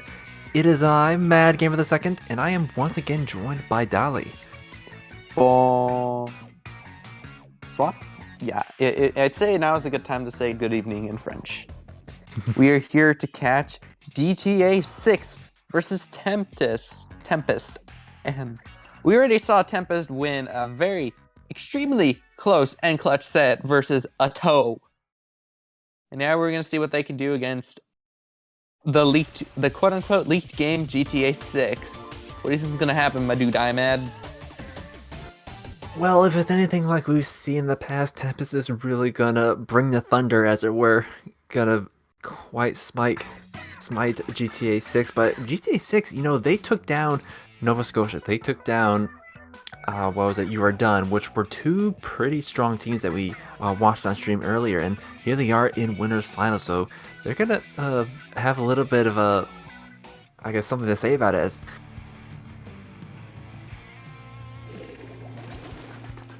here we go on tower control, Mako Mart, Tempest versus GTA 6. You know, well, I was gonna say Tempest was bringing the thunder, but you know, GTA 6, you know, they're bringing a thunder of their own. Rocking that 52 gal. That's kind of funny because, you know, you make a pun and then boom, there's someone named Thunder. And I'm seeing double here. Both teams rocking the pretty much exact same comp. Oh my God, you're actually right. Actually, oh, so this is basically like a mirror matchup. Now, who's the better mirror in this case? Yeah, the clearer, more pristine mirror. Well, so far, Thunder on GTA 6 is just rocking it out. The tower's already to the second checkpoint, almost through it, and Thunder is just pushed up, trying to stall them out, get some picks in the enemy base, but he gets found out, and they are going to get pushed out along with the tower. Still, for a first minute push, that is quite a substantial lead. Yep, 37, and it's still going. They still are making decent progress on the tower. Actually, I wouldn't say decent progress. They're still maintaining control of the tower, which is definitely putting plenty of pressure on Tempest. They're getting the passive special meter, and the best thing right now is that they got 2 picks, so they can use those 2 picks to start moving up. Having the tower available in their possession also means that they'll be able to pop specials slightly faster than usual, which can be very helpful at trying to snowball. They're able to get past the second checkpoint, and moving on to the third. However, they're 3 down in the situation. It is just the junior. This junior is fighting for their lives, using the big bubbler to the best of their abilities to stay alive. One of the Octobrush jumping in, getting knocked out as well. That is the end of the push for GTA 6, and Tempest has a big old lead to come through. They are certainly going to be pushing them to the limit here, the limit of their overtime takebacks. Tempest definitely has their work cut out for them, and it's not impossible. 3 minutes to go, and they have shown that they can come back from pretty much any odds. But the GTA 6, they have pulled quite a show for us so far. 2 members of Tempest already down, but they are able to retaliate with 2 members of their own. So it's going to be, well, now it's a 2v1 with 1 respawning. Yeah, things are definitely not looking good for Tempest right now, because if they keep falling down players, things may not look good for them. It is still possible for GTA 6 to knock out. Oh, and right then and there, the shot, pulling a very amazing shark, getting a successful pick. Tower is also moving in favor of GTA 6, so that means the passive special charge for them is now active. 3 down on Tempest. Right now, it's just a 52 gal distracted by this by the shot, who's kind of just been moving around nearby the Tempest's spawn. Junior's on tower. Big Bubbler pretty much secures their victory at this point, as they're able to knock that out. You know, we talked about when it comes down to skill level, whoever makes the least mistakes comes out on top. But with the sheer aggressive plays that they pulled here, there wasn't enough time for Tempest to really make any mistakes. They were just stuck in their spawn. They were able to stop the tower several times. They were able to get control of mid, but just the sheer ferocity that GTA 6 brought to this match, and a complete mirror match at that, they were able to take the win in this first match. I find that to be quite surprising, because I'm gonna be honest, I have not seen a mirror matchup since Splatoon 2. And I was not expecting to see one in Splatoon 3 until like 3 years later. To be honest, I'm surprised we haven't seen more of them considering we have such a limited weapon lineup. There's not too many options to shake it up a bit, but you know, we'll have to see if Tempest decides to stick with it for the next one. You might see a cold... It would not be impossible to see a full set of just mirror matches, but you know, Rainmaker on Eeltail Alley, that is certainly going to lend itself to some aggression. We did see a ink brush at one point in one of the previous sets. I can't remember if it was exactly Tempest, but you were talking about the power of the splat bomb, or the kit to the ink brush with the splat bomb, and the killer whale is great for opening up gaps and just starting pushes. Eeltail Alley is certainly one where you need some sort of opening bit, just something to be able to open up a space because it is so narrow and so limited in your options of ways to go around, especially for Rainmaker where you literally have to carry it from one end of the map to the other. Yeah. This map is also narrow, so you were mentioning how like, oh, you know how I mentioned Stingray. we have like our best of both worlds of both the Killer Whale and Stingray in good old Killer Whale 5.1. You can still pull off some very annoying little feats with that.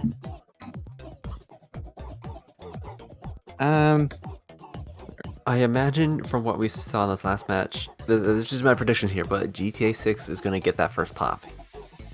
So now you are more than welcome to prove me wrong, Tempest. I'm not going to prove you wrong. I don't have any reason to prove you anything to you right now. All I have to do is just let the game play out, and we're going to see what in the name heck happens. Oh, well, we see here we're bringing out the double shot and the end zap for that Tacticooler. It's quite the change in lineup here indeed. Still, pretty much the exact same comp for GTA 6 though. Tempest here trying to go for that long range aggression with that double Bazooka, as well as the support from the Tacticooler. Two members of them are down though, so GTA 6, I didn't even see who got that first pop here, but GTA 6 is really making waves here, putting on a lot of paint, a lot of aggression, taking down 3 members of Tempest. They're going to be able to get this first checkpoint pretty soon. Yeah, they're going to be slamming. I guess not. I thought they would have got that slam down, but I feel like it's a lot easier to knock Rainmaker off during the animation now. But that's still good defense for Tempest because they still are keeping the checkpoint alive. They just need to, you know, figure out a way to get in it as a team. Sharking at the spot is definitely oh, I guess not. Well, Rainmaker's now reset, so that means everything is now into neutral game right now. Popping his Bazooka to try to see if they can find anyone.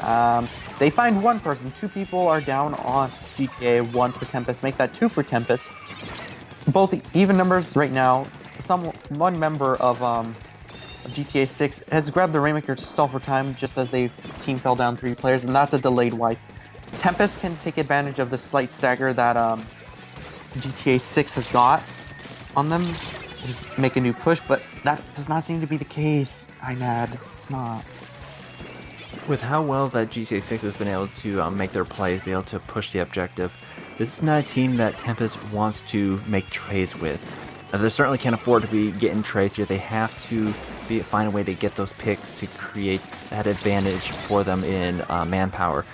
GTA 6, even with just the 1 minute they're alive, were already able to stall it out, pick up the Rainmaker, and run with it. They certainly didn't get any points off it. That just caused Tempest to be able to, they just set back Tempest. That being said, though, Tempest getting the first checkpoint and taking the lead with it. Yeah, right there, that's just them not having a setback. Now they don't have to deal with the checkpoint, and they can just run the Rainmaker in, performing a squid roll to make sure that you get that extra distance to 27. That is how you secure a decent lead on this map. However, anything can happen. It is Rainmaker after all. There's still plenty of time left for GTA 6 to make a comeback. But on the same note, Tempest can defend flawlessly if they're able to. Yes, no lead is safe for the Rainmaker. Tempest. I'd argue at that least- more on Black Belly, but Black Belly's not around, man. Ah, that is fair. That is fair. Tempest, though, they certainly can't afford to set back with this. If they give GTA 6 too much leverage, they're going to be able to take it and run with it. They're going to have to put on some aggression in return. They're really going to have to start pushing that Rainmaker back to the neutral zone and push GTA 6 back as well. Right now, the Rainmaker is still on the pedestal. If GTA 6 is able to hold on to this might possibly be... No, they are able to stall out, but that is going to cost them 3 other players and a full wipeout to stop them. Yep, this definitely is in favor of GTA 6, because this will allow them to overturn lead. That they're able to do, but they are stopped. But unfortunately, that is a second wipeout on Tempest. So GTA 6, as long as they're able to get this pop up and prevent them from even touching the Rainmaker. A Rainmaker gets knocked down at 3, 2 players are down on GTA 6. This is going to be a very difficult lead for Tempest to recover from. Although it is possible for Tempest to make a comeback. Oh wait, never mind. It looks like GTA Nope, you can't 6 come has back from control of that. the Rainmaker and knocked it out, right? When I was like thinking they could do something. Yeah, that is going to be the end of the match right there. A KO for GTA 6 once again, taking the second match. There is no way to come back from a KO, unfortunately. That is unfortunate. The safest lead is the KO. Quite so. That is going to put GTA 6 at match point, going into zones on Museum. We have been here and seen this in action before, though perhaps it was for clams in the previous match. Now I'm going to make the argument that this is true E-Leader territory, because this is Splat Zones where control matters a lot more. Which is funny because I don't think you're going to be seeing an E-Leader out of either of these two teams. Both of them have shown that they prefer the fast and aggressive approach. I can get by that. I can get around that. Aggression still always has its place. That being said, though, it is going to be a little bit more difficult to truly lock out the enemy team with this particular map. With a short-range comp, you know, typically if you did have that E-Leader, you could just leave them at zone and have them babysit it while the rest of your team goes and does whatever they do. But if you get enough picks, or rather get a nice flank going, you can easily paint that zone and stall it out for time if the other team is not aware.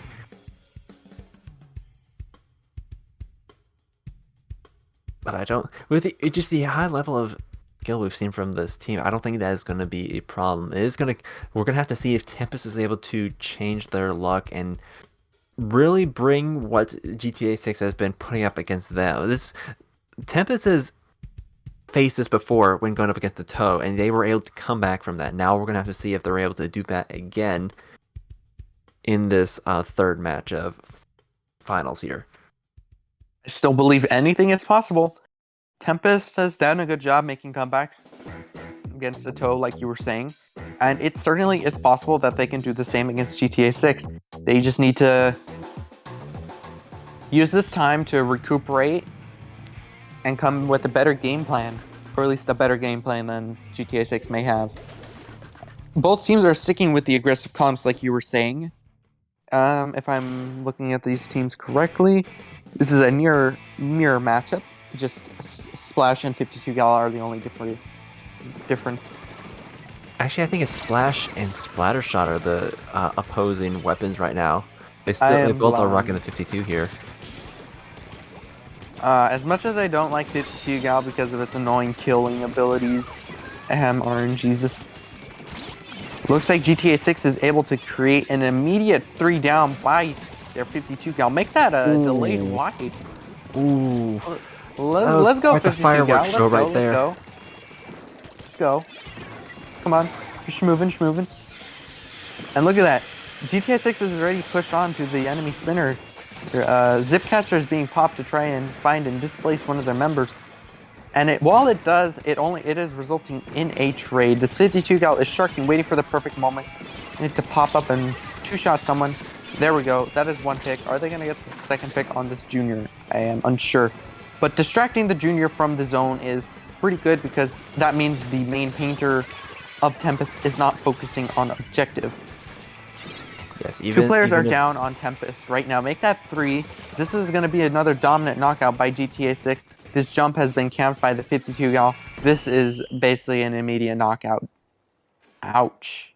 GTA 6 absolutely shutting down Tempest. They did not allow for an opening one bit, even when the junior tried to respond with the bigger wall. They were able to. They survived long enough to distract them. I think as you pointed out before, the junior is that main painter, and they were off trying to kill the 52, and that just allowed the timer to tick out and give the GTA 6 the KO right there.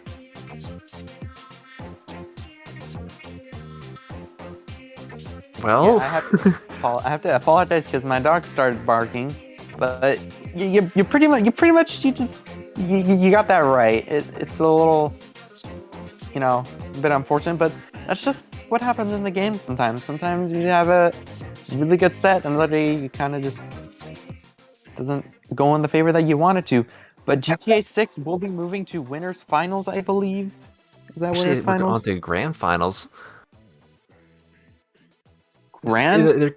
They're going to be facing the winner of the losers bracket at this next time, but unfortunately, that is going to be it for Dally and I. We're going to be handing it off right after the break to the next set of commentators. But before that, where can the good people find you, my friend?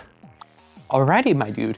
You can find me at Twitter, Twitch, Instagram, or any other social media you could probably think about at DelFoxition.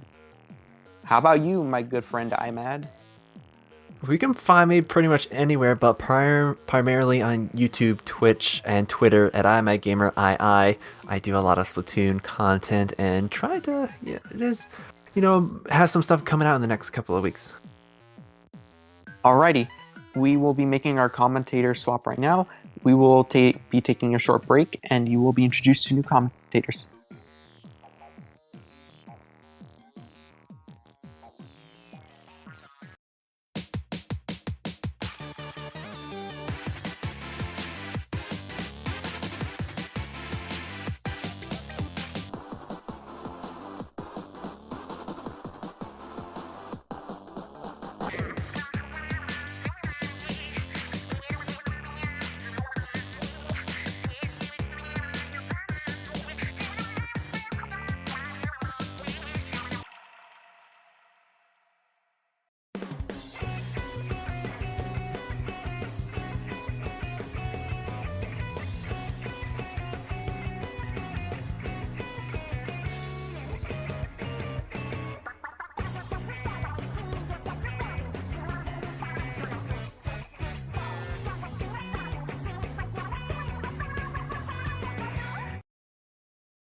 Splatoon Stronghold. A stronghold for competitive Splatoon, providing resources to long-timers and newcomers alike. If you're new to the competitive scene or still figuring out how to join, we have a getting started guide and plenty of other resources to help you in your journey. If you're a seasoned veteran, we still have plenty to offer. You can find and request recordings of scrims as well as participate in our captain forums and find free agents and teams. Our mission is to make competitive Splatoon easily accessible to everyone. So what are you waiting for? Join the Splatoon Stronghold today.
Hello, everyone, and welcome back to the Squid Junction.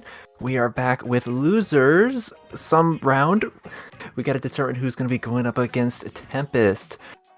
Well, it is I, not IMAD, and I am joined by, not Dahlia. Yes, I am Asect, and this is what's it? Alias. So it was all good, Alias. I'm doing well. It's happy to be commentating this first match of the night for me, totally.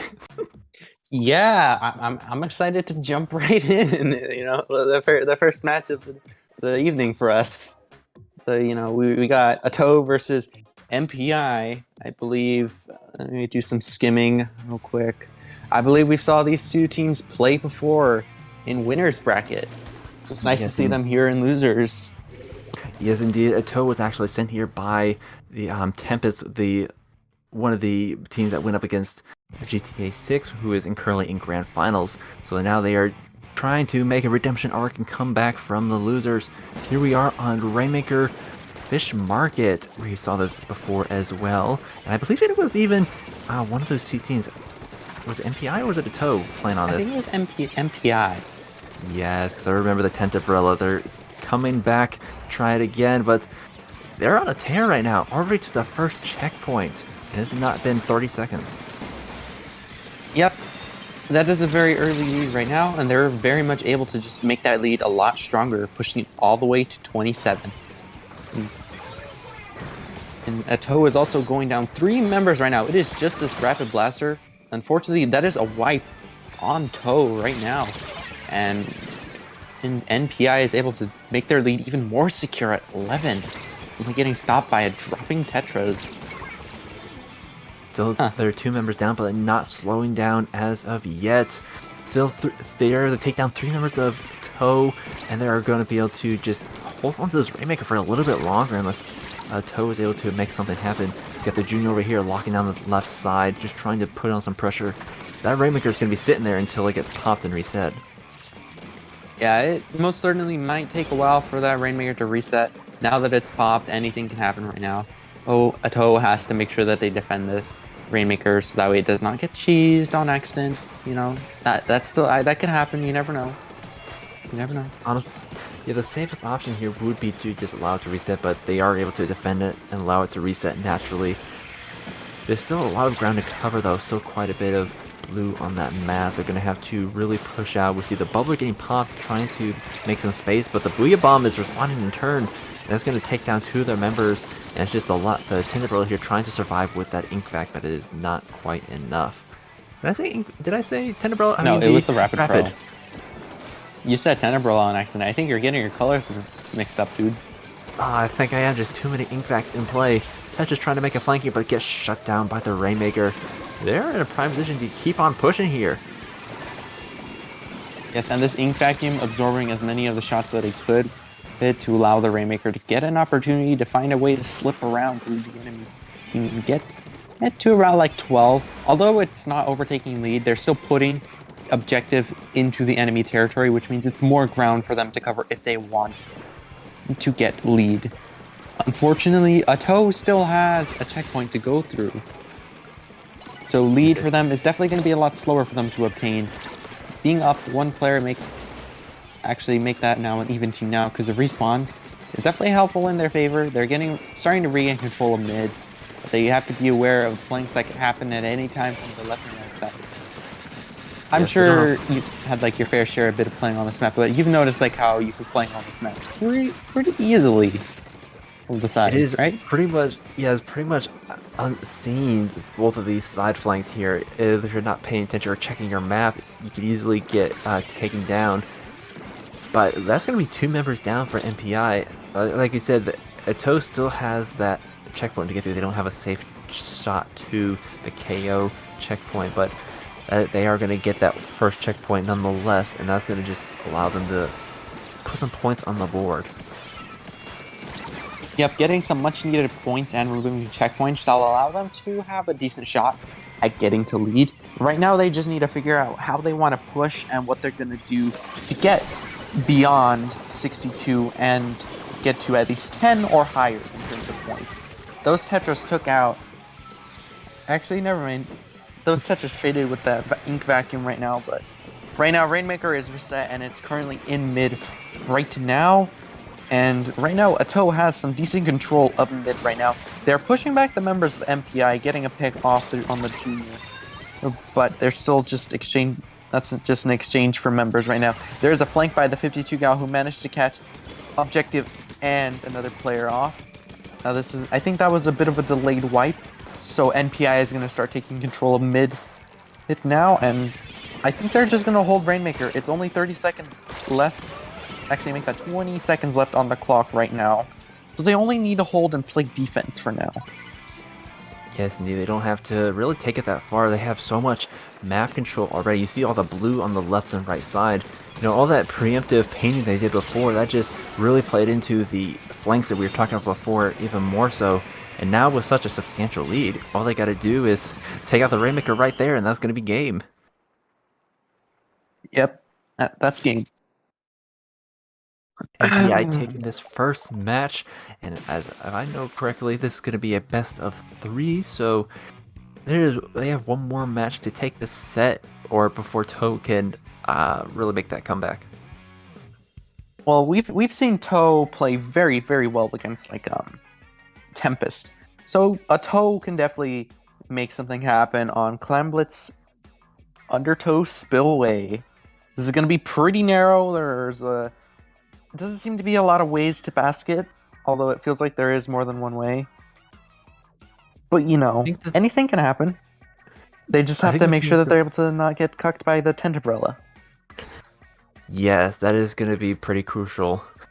But I think the thing that we're going to have to watch out for is Toe in the matches where they did well on, they were able to get that early advantage. They were able to get that early lead and hold on to objective for the majority of the match until they eventually ran out of steam. But in this last one, MPI took that early lead and pretty much flipped the script on Toe. Toe hasn't had much luck in being able to come back after such a substantial loss like that. I think that is going to be their biggest, I guess, weakness going into this next one, unless they're able to overcome it.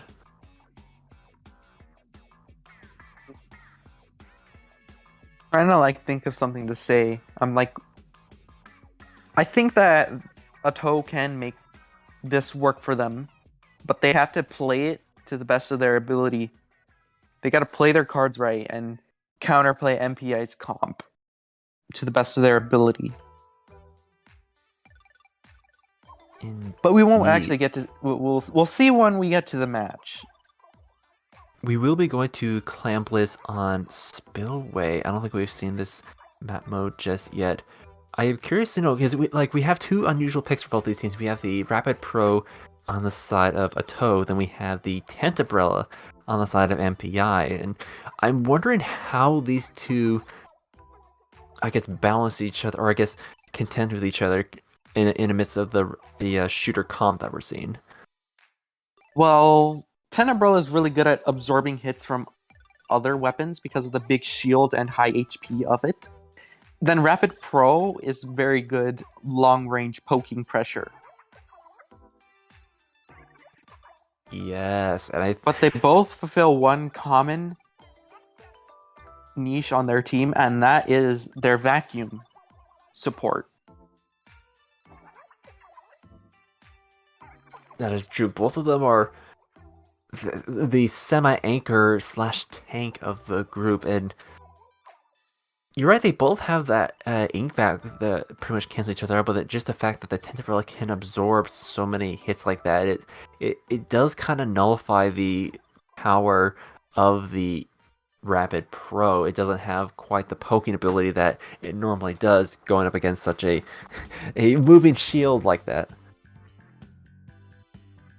Yep. But I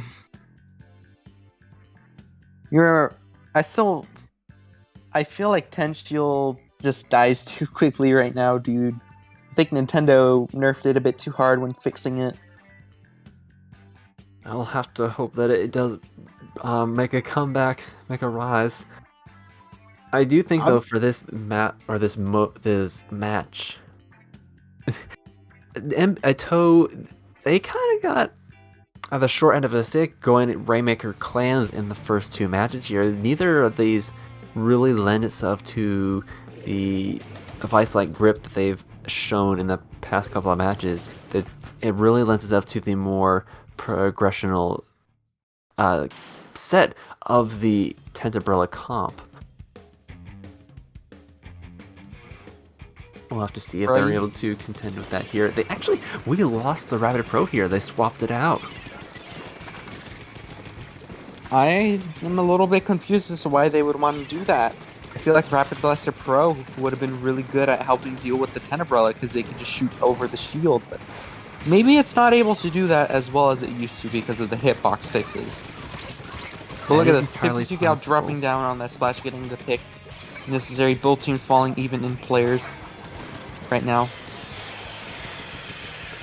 And it's just Killer Well being popped. Cleanup. Yeah, both teams kind of need to clean up on each other in some way. But this 52 Gal is going to be a pretty big annoyance to get around. As you know, 52 Gal still has Splash Wall, which means it has plenty of survivability and ability to approach. It almost feels like we have two different matches going on because of that large obstruction in the middle. It divides it down the center area so much. Like, you could have two different fights going on right alongside each other, and neither can really affect the other. Yeah, but if you're able to play around it, you can certainly play to the best of your ability. As long as you have control of one lane, you should be fine, because then that means that the other team has to get control of the other lane if they want to do anything. But that's the way how I see it. Well, so far it's been just a lot of back and forth, a lot of skirmishes and fights going on, but overall, Ito has had the vast majority of the map control here. So much yellow ink is currently on the map. Once they get the clams and they secure the man advantage, they're going to be pretty well set for that first push here. Yeah, and we're seeing this 52 Gana in another skirmish with the Splashomatic actually losing off to it. Splashomatic popped their crab pick and is now starting to help push up with their team, throwing their bombs, and now I think this is going to be Ato's first time scoring. Ato can possibly get in the second power clam. Although they miss it, they're still able to get that one extra. Actually, they got it in, surprisingly. Off a wipeout, unfortunately. But that is still a solid lead that they needed at this moment. Yeah, you do, at least for the first push, you definitely want to get in those couple of clans. Like, even if it's not on a groundbreaking of a push, being able to get those first couple of clams, it just means that if you can stop the other team from getting any more after their power clam, they'll still hold on to the lead. But right now, MPI, they got 2 power clams to their name. Well, one that is currently in progression. They lost 2 of their members, 3 of their members. Ato is starting to show their worth here. They're starting to shine. They don't have the clams to open up. Oh, actually, I take that back. They open up the basket. They got clams coming in already through their penalty, and they're really flipping the table on MPI right now. Yep, and they're still keeping that push alive. Already down to 87 on their objective. And right now, MPI has just pushed back Ato out of their territory, putting them down, actually putting both teams in an even situation. We have the Tetras taking on the Tenta, but both survive unscathed, as it were. The Tetras are really putting on the aggression here. They have a ball coming in. They're just absolutely throwing everything they have at MPI, keeping them from being able to really make any moves. Yeah, I think them being very aggressive is helping them keep MPI on their toes. That way they're able to get these little small push. That's how they were able to get that small push, because they were able to keep MPI on their toes. And they're definitely keeping MPI on their side of the battlefield. I haven't really seen them get into mid successfully in a while. And I think it's coming... What in heck? You saw that, right?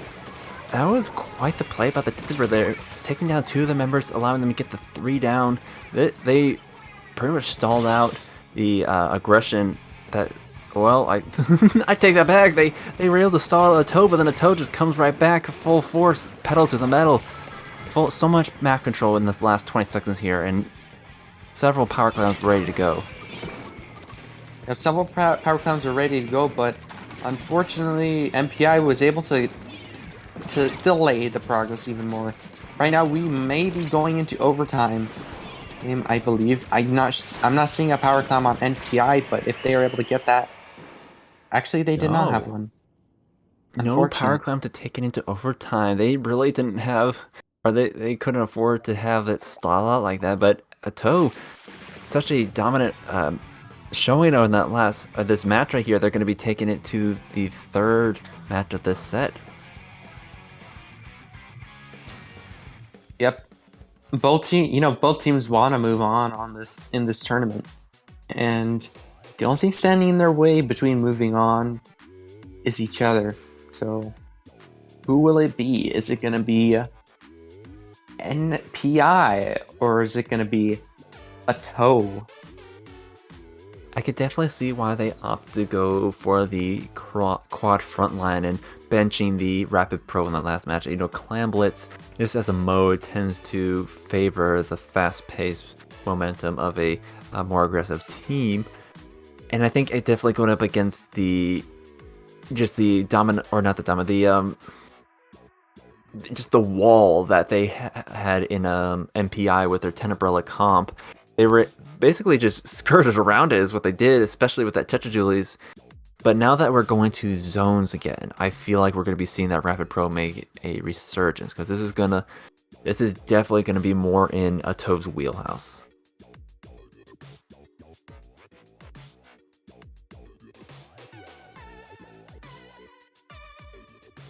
There are so many places for the Rapid Pro to set up, especially in mid if they have that control. That being said though, zones also is a good mode for the Tentabrella, and so if they're able to get a good foothold, especially with the comp the current Rotten, because they have a lot of pain and aggression to back it up. Well, if the tent is also able to set up their tent shield, block off shots, and also have the vacuum to absorb shots, that tent could definitely be a very big obstacle to overcome on this zones map. Because you have a lot of things preventing you from putting pain on the zone if you're unfortunate to shoot into them. Exactly. Just this map, just as much as the Rapid can dish out, the Tentabrella can take it. But we will be going to this next match here. And no Rapid Pro, still opting for the more aggressive comp. I suppose they found something that worked and they're going to be running with it. Well, if it ain't broke, don't fix it. Surprisingly seeing less LPD than I would have expected, but you know what? That's pretty fair. And right off the bat, MPI is able to get 2 picks off, but unfortunately, I was expecting those 2 picks to be capitalized on, but no! Both teams go even immediately. Not even 30 seconds in, and we saw 4 players down. There's still quite a bit of wiggle room here, but that being said, 2 members of MPR are going to be going down, allowing Atoe to come back in and flip that zone. Kind of a decent penalty. Still, 60 is not a bad starter. But, ooh, the beacons. The beacons are going to be coming real handy for this particular map. Beacons do come in handy for a lot of maps, because you can jump in at places that you normally wouldn't be able to because your teammate may not be in the safest position. But a beacon could be. It'll just allow you to continue with the aggression, but speaking of aggression, the Tetras have no fear, and then get smacked by that vacuum slosher combo. So now they're going to be trying to go for that zone as Atoe has taken that lead. Yep, Atoe has certainly overtaken the lead. They do have a higher penalty, but it'll probably pass as they knock out more points. They now have a big bubbler online, but Atoe needs to figure out a way to get past the sloshing machine and figure out a way in. 1 pick off on the 52 gal will relieve them of plenty of pressure to find a way in. They're able to neutralize zone right now, but going down 2 players is going to be the deciding factor of how lead flips in their situation. Lead flips over to NPI, and NPI just needs to keep maintaining this lock on Atoe. We see April here on the junior finally making her move, taking out several of the members of MPI, but is not quite enough. They're still in control of the zone. And we're getting to the last 10 points. This is not looking good. They're going to have to really bring something together, and they do. They take down 2 of the members, but with the final member just stalling out the zone. Yep, and this will allow them to reapply another penalty to NPI. This time it is 61. It's a pretty hefty penalty to go through right now, but who's to say that Ato's 40 penalty is tough to get through. And Ato is definitely eating away at their penalty. It's already down to 10 ticks right now, and soon they will be able to start putting objective on their board. Right now they have Kill Well running right now. They are down their junior player, which means they are losing their paint. Reslider are being popped just to see if they can find something, but nope, they don't. Oh, the delay is a little bit too much. Zone flips in favor of NPI. They're just Ato's hold up in this right corner here. They're still alive, still kicking. They got some jumps coming in, so now they're going to be able to almost immediately reapply that pressure. But there's some tough resistance coming from NPI. They're doing it. NPI is doing an excellent job of just defending that zone. Having that Tinderbill right on top of it is going to soak up a lot of the shots that would normally be going to paint it. Yep. It's like how I said how Tenebrola could pretty much wall out the competition or make it too difficult for Ato to put any paint on the zone. But right now, I'm not seeing that 10 around. There's 3 players down for MPI.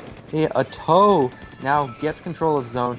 They have a penalty to overcome, but they've already overcome the pretty hefty penalty already. They just need to overcome this one again and get their ticks all the way down to 9 or below. I can't tell you just the urge I have to open my map and just check for those beacons, because I know there's beacons. Toe is a pretty formidable foe. I know for certain they'll be checking for those beacons as well, but the knowing that they're around always sets me on edge. But already through the penalty, Toe is looking to take that lead, and with 3 members of MPI down, that might be just that time here. Yep, and I saw a wipe, and that is game. I believe Ato takes that like a champ. They had a bit of a slow start in that first match here, but they were able to show us why there's such a formidable pickup right here. They made the necessary changes that they needed to defeat this team. The pro worked for many of the situations that they were able to come through, but when they saw that it wasn't working, they knew when to put it down, when to adjust, and with that, they were able to come out on top. Yep, and a nice comeback, only stopping their right toe once. Because, they only lost once. Ah yes, it'll give them time to heal, but not enough time before the next match. And before that, I'm afraid we will be going to another short break, so please stick around, we will be right back.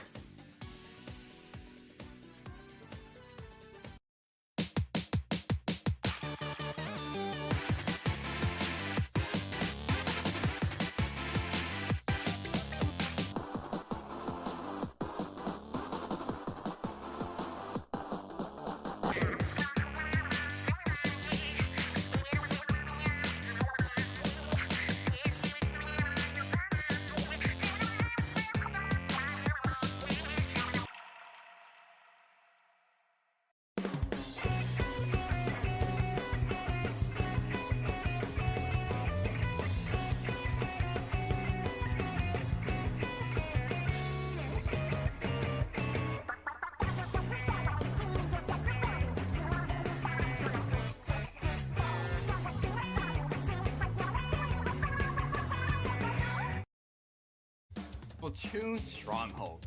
A stronghold for competitive Splatoon, providing resources to long-timers and newcomers alike. If you're new to the competitive scene or still figuring out how to join, we have a getting started guide and plenty of other resources to help you in your journey. If you're a seasoned veteran, we still have plenty to offer. You can find and request recordings of scrims as well as participate in our captain forum and find free agents and teams. Our mission is to make competitive Splatoon easily accessible to everyone. So what are you waiting for? Join the Splatoon Stronghold today.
And welcome back, everyone, to Squid Junction 31.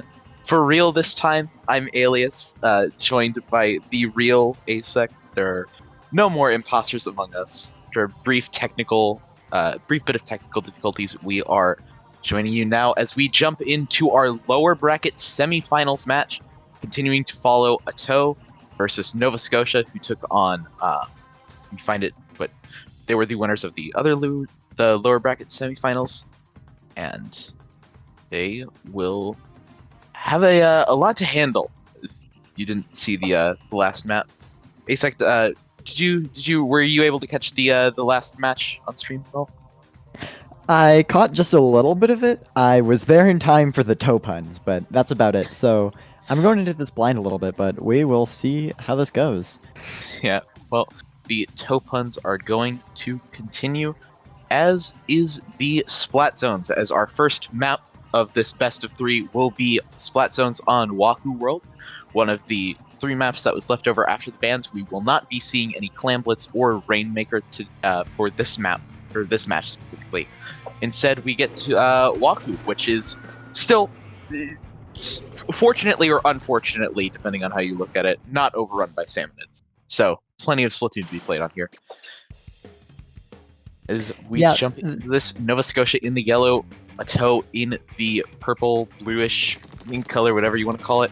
Going to be seeing a very similar combination that we've seen last match from Ato, running the quad frontline. Meanwhile, on the side of Nova Scotia, a little bit more balanced, running the Dually Sculptures machine and Spy Charger. What are your thoughts on that, ASEC? Wahoo World in general is definitely a very controversial map within the Splatoon community. A lot of people definitely very much dislike this map, but some people say it's fine. As for these comps, one of them is going to have a hard time dealing with that E-Leader. They really do not have that much range, and the E-Leader will have a really easy time locking them out if they can't get that with a Trizuka or something. Yeah, and to that extent, it's really fortunate that Ato has gotten this early lead that they have and control of the map, because once they get locked out, they're going to be hard pressed to fight in. They will have to crab tank in terms of longer range, but all in all, relying on specials is not exactly a given when it comes to Wahoo World. And as Nova Scotia retakes the zone and looks to take the lead before they lose control, things could have gotten very hairy for Ato there. But they do manage to recap the zone, working through their penalty points as Orion goes down, quickly created by one of their teammates. April, on a bit of a tear right here, gets 2. Meanwhile, Nova Scotia is still trying to hold back as much of the lower part of the map as they can, as Ato continues to fight forward, taking advantage of their quad frontline comp. But now, with 2 down, they are going to be forced to retreat to the zone, who will have the benefit of getting the lead, but Nova Scotia now fully in control of the zone. This is exactly what Ato didn't want to see. Yeah, this comp is going to have a really hard time pushing back into zone. With that E-Leader watching them constantly, they are going to have to play really smart to get around the leader. But once they have actual control of the zone, the leader is going to have a lot harder of a time getting set up, because the only place they can really set up is on the hill area, and if they just sit under the ledge, then they're going to be able to shut that down. Yep. Nova Scotia does manage to take the lead. Ato trying to fight back in. Orion dealing with the Dually Sculptures, but going down themselves, leaving only 2 of their teammates left. Neither of them able to deal with that leader. Crab Tank almost on deck to splash here, but unfortunately for Ato, it doesn't look like it's going to be on deck soon enough. As Nova Scotia continues to wear down this lead, has to push through this bubbler to the Crab Tank and the Trizuka online. In response, Wave Breakers coming out for Nova Scotia, going to help hold control, but not for very long. Ato manages to save themselves. 3 points left on the board for Nova Scotia before the knockout, but Ato does manage to hang on. They have control of the zone, working through their penalty points, looking for players to go down. 1 trade happens between the Splattershot and the Sloshing Machine. That will help Ato to maintain control of the zone. Wavebreaker being dealt with as the bubbler comes out for the junior on the side of Ato. And they do manage to take more control of the zone, but the Splattershot goes down in the process. And now, after being pushed in from all sides, the junior's going to have to back off. April unable to stay in that zone, and Nova Scotia take control back very quickly. Yeah, that was a very close call for Ato there. They managed to save themselves all the way at 3 points remaining from losing this game, but they managed to take it back, and now it seems that they're on the offensive yet again. Their touches do go down, but they manage to trade up the Junior with more players going down on Nova Scotia's side. The Wavebreaker does come out and help that E-Leader get the pick on the shot, I think. But Ato is still managing to hold the zone, even with the 2 down. Nova Scotia has to push in soon because they don't have much time left. They thought they were safe with that lead, but it might not last very long. They only have a couple seconds to push back into the zone.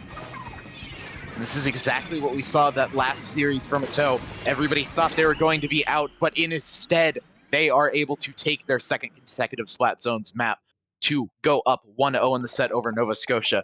One more map, and they will be on to lower bracket finals, where they will be completely free of best of threes for the rest of the night. But ultimately, just a very solid job by Ato, getting in on the retake, making their quad frontline work against an E-Leader. That's no easy feat, especially when you've got double wave breakers to constantly have to jump through hoops and a big bubbler to help the E-Leader get set up. Just very, very well played from Ato in general here. Yeah, that was definitely not what I expected going into it. I was pretty sure that the E-Leader would have shut them down there, but they managed to play smart, play around cover, really just get in their face and say, no, we are playing faster than you. You have to keep up with us. We're going to have to see if Nova Scotia opts for a faster comp there. Just because with their E-Leader, they might be overrun by the quad front line. Or if they're going to double down on the slow comp and run something more defensive that that Ato is going to have to break through to get in there. Yeah. And here we go to yet another map mode combination where lockouts are going to be super important. And since we were just able to see Ato be very, very strong at both initializing a lockout, holding a lockout, and fighting back through a lockout when applied to them, I could see their quick comp working extremely well as we head into tower control, not tower zones, tower control on Sturgeon Shipyard. Another map where, sure, on paper, it seems like that E-Leader is going to have a lot of advantage with the high ground, with all of the nooks and crannies you can get in to escape from. But Ato, they don't seem to care much about potential strengths. They're just trusting that they are 4 good enough players to get the work done with their weapons of choice. And I've seen zero reason to doubt them on that so far. Yeah, in theory, these guys are at a massive disadvantage with their complete lack of range against the E-Leader of all things. Especially, almost every single weapon on the other team's comp outranges them, and so they have to play around that smart. But these guys are managing to just get in there and in their face. Yeah, and here we see the exact same comp coming out from Ato. Meanwhile, on the side of Nova Scotia, the only difference is Storm going to be switching over to that splatter shot instead of the dually squelchers. So now, Ato trying to deal with the range yet again. They do lose April right off the bat as the bubbler goes in, and another member falls on the other side of the map.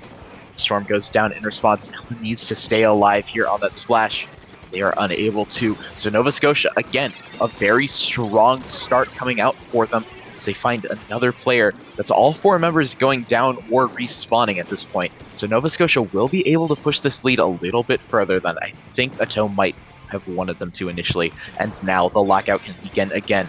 Nova Scotia with yet another chance to lock out Ato completely. And they look like they are offering no quarter to them. The ink vac comes out just to further help, and that will be a wipeout on the side of Ato. Nova Scotia with full control. They're going to get to the second checkpoint. They're likely going to get it through, and Ato needs some sort of answer very, very quickly in order to get back into this map. 2v2. Nova Scotia continuing to push it forward. 1 on the tower still, but they get wiped out. Ato hanging on by a thread. Yet again, 5 points remaining on the side of Nova Scotia, but Ato still alive and kicking in this map, and now they have full control of mid.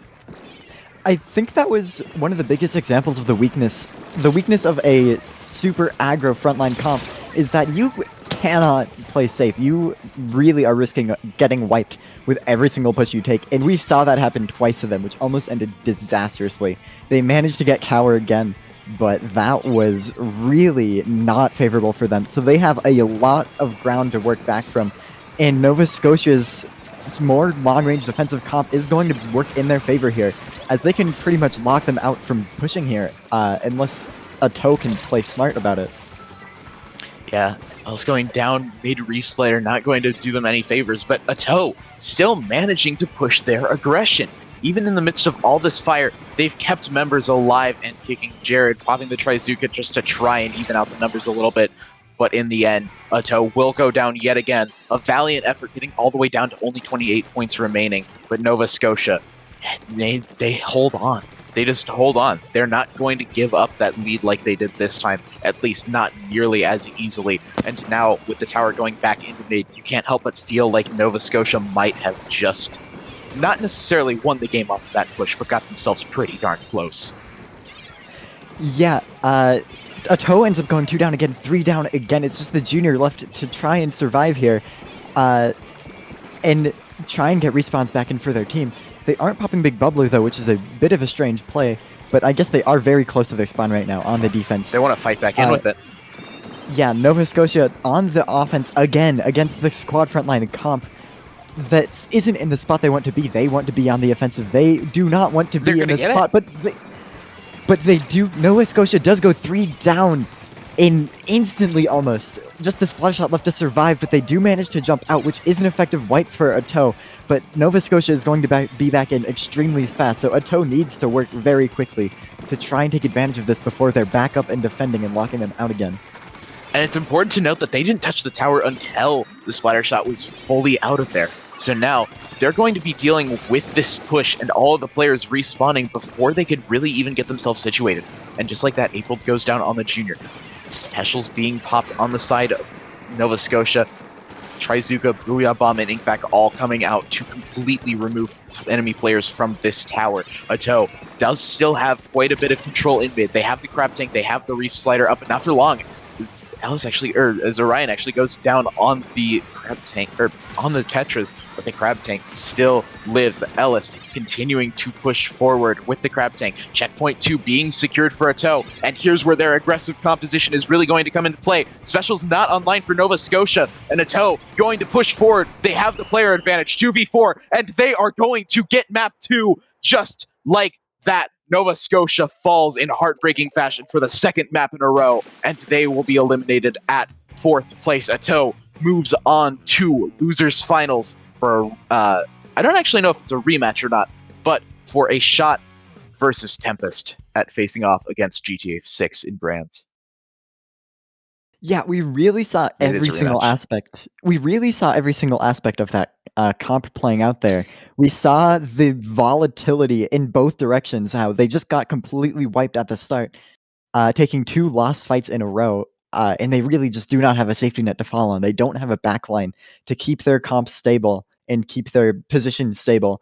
So they fluctuate between pure aggression and pure just getting wiped back and forth so quickly. And we saw that even though like Nova Scotia thought they could just defend for the entire game, but the aggro comp came in and they got lucky. They got that push out. They got the clutch plays, and their quad aggro comp did pay off, and they got that push right at the very end yet again. So Ato going to be facing off yet again versus Tempest. They will have a little bit of a break, as will we. We will be right back. Ato getting a little bit of time to catch their breath. Tempest waiting for them in lower bracket finals when we return. Squid Junction 31, don't go anywhere.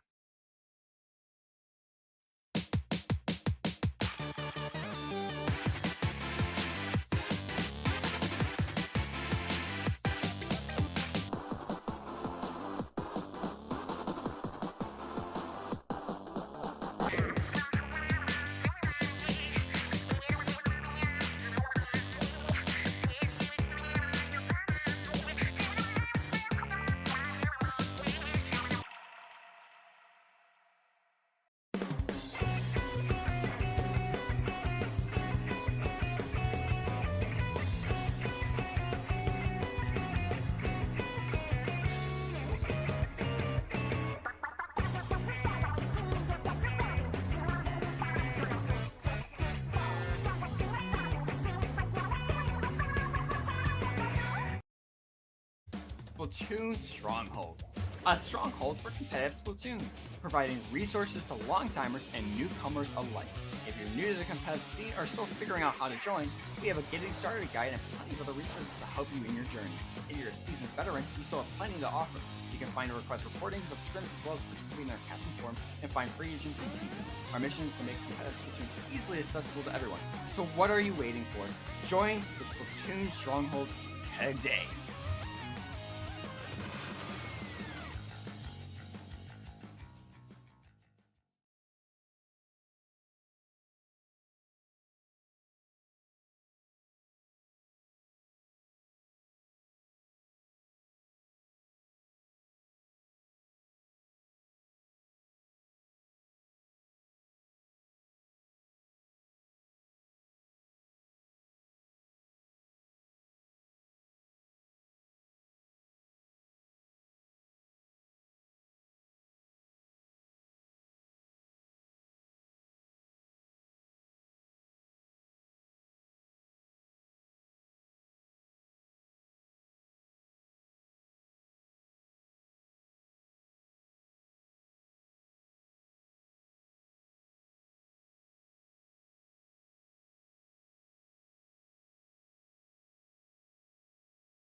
Welcome back to Squid Junction 31, everyone. We are going live with lower bracket finals, our first best of 5 of the night, and Ato's third straight match on stream, having run through, I believe, NPI and then Nova Scotia just recently to get all the way here.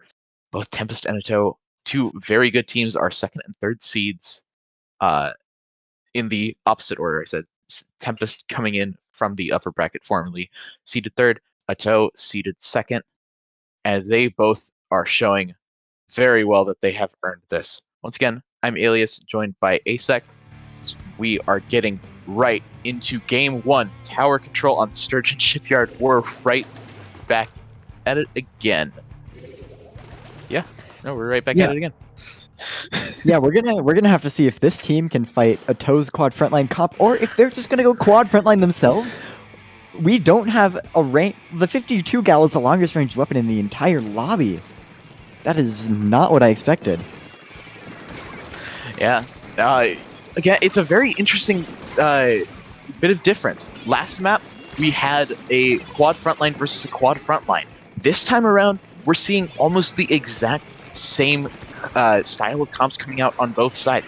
Both teams making use of that junior and splattershot combo. Meanwhile, the other two weapons being used in sort of a bit of a flex situation. Various strengths and different and weaknesses coming out for both. But right now, it looks like Tempest is going to be the ones exploiting the strengths of their weapons as they take an early lead. 78 points left on the board and falling as they reach checkpoint 1. Yeah, this game is just, I can tell it's already going to be very volatile. Both teams have quad frontline comps, so they are going to be wiping left and right. The lead will, I don't think this game is going to last very long at all. I think there's going to be a KO within the first couple of minutes. But we see Tempest go, we see Tempest wipe yet again. With a toe on the tower, already broken the final checkpoint. The game might end right now. If Tempest doesn't defend the tower right now, the game could end in a KO. The tower's one remaining. Tempest does get on tower, but they go down. Everyone is just, it is a rush for tower. The Wraithbreaker does go out. One person does come on top. Tempest barely surviving with 1 point left. That is what I was saying here. We're gonna have to see if Tempest can even still get in this, or if they're just going to wipe again and a toe is going to get the lead yet again. We're just gonna have to see what happens here. Yeah, Red Shell, the only person standing after that full 4v4 skirmish, and now Tempest has a shot of their own to try and chip away at this lead. They are going to get off the tower before checkpoint 1 is able to be cleared, but they'll be right back on it. 68 points, a very nice shot coming out from, I believe that was the Trizuka or the Crab Tank, not sure which, on the side of a toe to take out at least one player. But Tempest looks like they've started to regain the advantage in terms of momentum. They've continued to push away at this, but now Toe just looking to climb back in and not finding any sort of room. Specials being exchanged, but it's just going to lead to a couple of trades. The Octobrush trying to get in with that Zipcaster, but unable to do so as Tempest continues to have the player count advantage. But Ato does manage to finally take back the numbers and take control of the tower. Crab Tank being popped over the top, going to help seize further control of mid, and it looks like this push from Tempest is all but over. Yeah, we're gonna have to see if they can get this back, because they are 2 down, but they have a big bubbler to get their teammates back in. And it seems like they might get another pick here and turn it right back around into a 3-down situation on Ato's side, getting their push back online and pushing them out. The Tetra and does go down, leaving them for an effective wipe, but they do have 3 people coming out of spawn that Tempest does have to deal with. Yeah, Ato going to be respawning, but going to have to deal with both a Bubbler and a Zipcaster. They won't have to deal with the Trizuka, though, as the splash shot for the side of Tempest goes down. But in response, Ellis going to go down on that splash as well. Still, though, it looks like Ato has fought back all 4 players dealt with as they hold off yet again. 9-1 scorelines hanging by a thread for both teams, but Ato trying to hold on for another 70 seconds. They will have their 4th consecutive map on stream 1, but Tempest trying to do something about it. No, going to be pushing into mid, trying to help deal with these players alongside Drifter and Henry. That's going to give them a lot of map control, and it's going to give them 2 down as well. Bubbler online as well, going to be helpful in terms of pushing on this tower, as well as the Trizuka now online for the splatter shot. And hold on, this could get a bit hairy. 3 specials online, and Red Shell being a complete nuisance up on those grates, just trying to deal with players coming out of their spawn. Ato needs some sort of coordinated effort, and it looks like they might have a start with that pick going on the splatter shot, but the big bubbler on tower going to make things a little bit hard. Still, though, Ato does have numbers only temporarily, though, as Tempest gets a couple of players in, and the tower, nobody's there to defend it. No's just going to ride this all the way in. What? An actual C9 coming out. Not quite exactly, but a very, very similar scenario happening as Tempest ends the streak, does what Nova Scotia could not, and takes tower control on Sturgeon Shipyard away from Ato. They go up 1-0 in this set. Yeah, Kano on the junior there just grabbed the tower and they didn't see them at all. Nobody saw them and they could not get to tower in time. It was too close to the KO and they managed to get the lead and the knockout. That was a very strange game indeed, with both teams running the quad frontline. Will either of them adapt, try to switch to a comp with more range to get the upper hand? Or will they both stick to their quad frontline and just accept that it's going to be extremely volatile matches? Yeah. And if we do stick with those quad frontline comps, we are going to be seeing an even more volatile match than the one that we just saw as we go to Rainmaker on Scorch Gorge. Even with the changes to Rainmaker that we've been seeing coming over from Splatoon 2 to Splatoon 3 with the podiums and whatnot, Rainmaker has still proven itself to be an extremely volatile mode.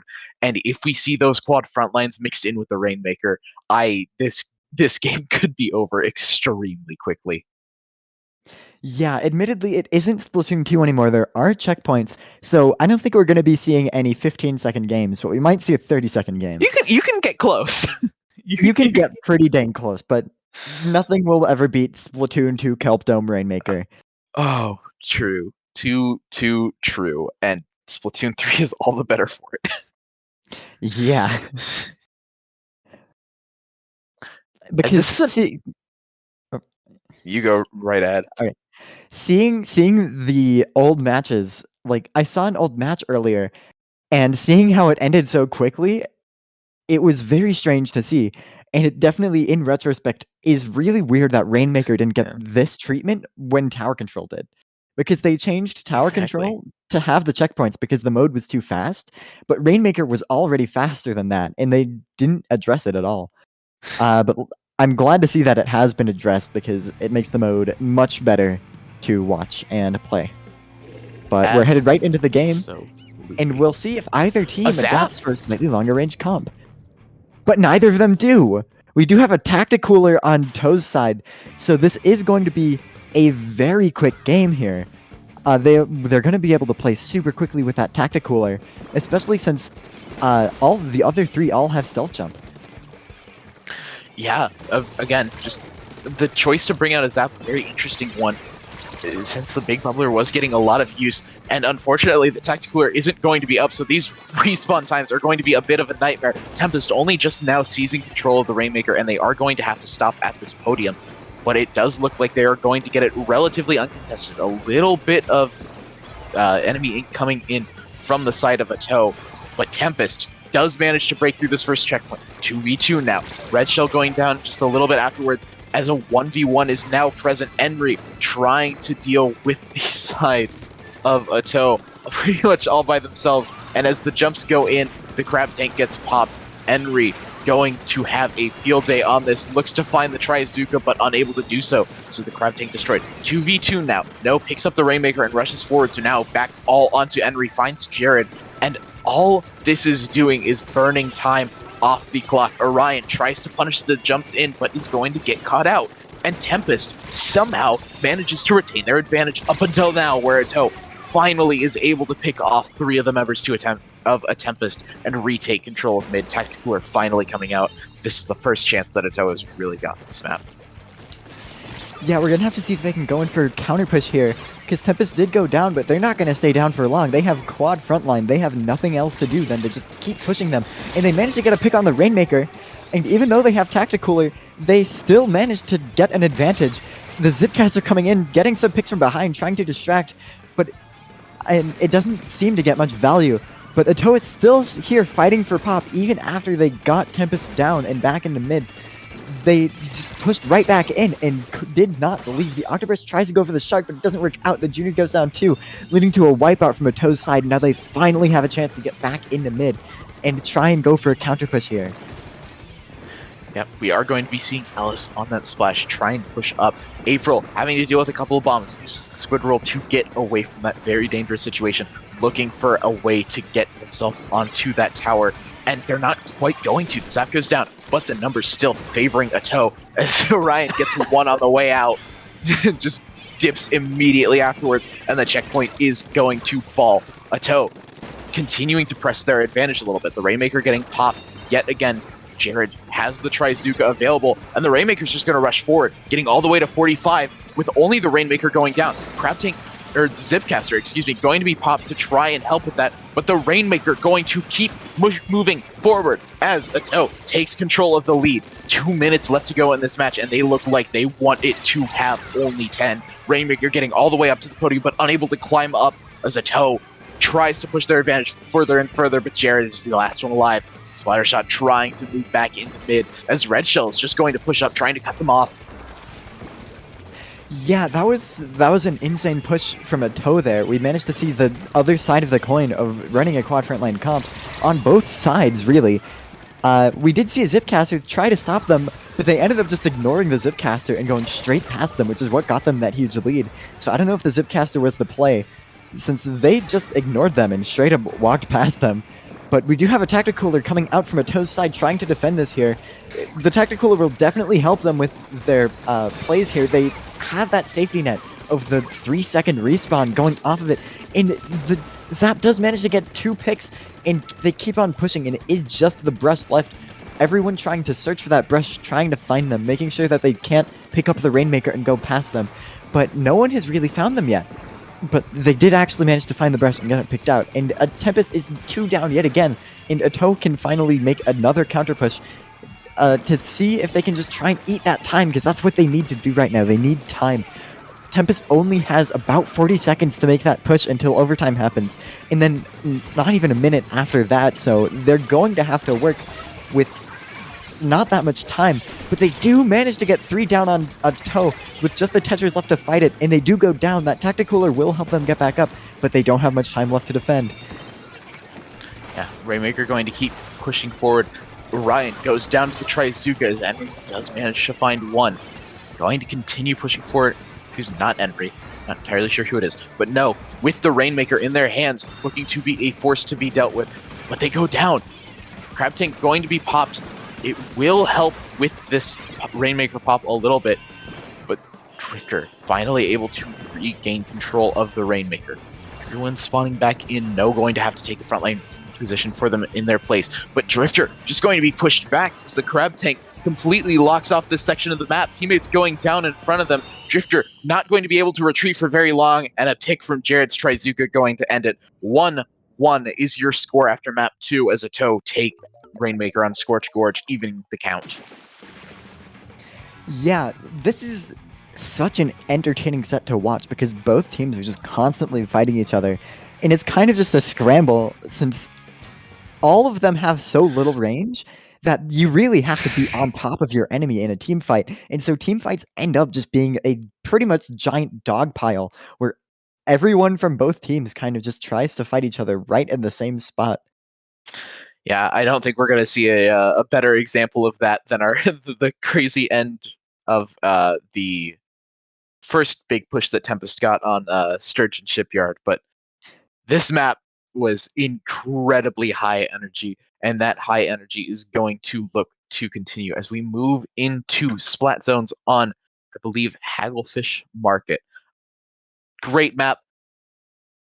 Very well designed, just in general. But man, this map might not hold up too well under the insane pressure of quad frontlines on both sides. That mid is going to be wide open, used for so many fights. Just in general, I'm super looking forward to this. Yeah, we're gonna have to see if any of the teams are gonna switch their comps up and go for something long range. It feels almost like a prisoner's dilemma at this point, because I think neither teams want to have a long range weapon on their side, but both teams want to shut down the quad frontline comp, and so it's just this choice of whether or not you should try to run an E leader or a backline, something to try to shut them down, or you keep your quad frontline and just fight it in mid, even though you know that you have no room for error. If you go down hard. Absolutely.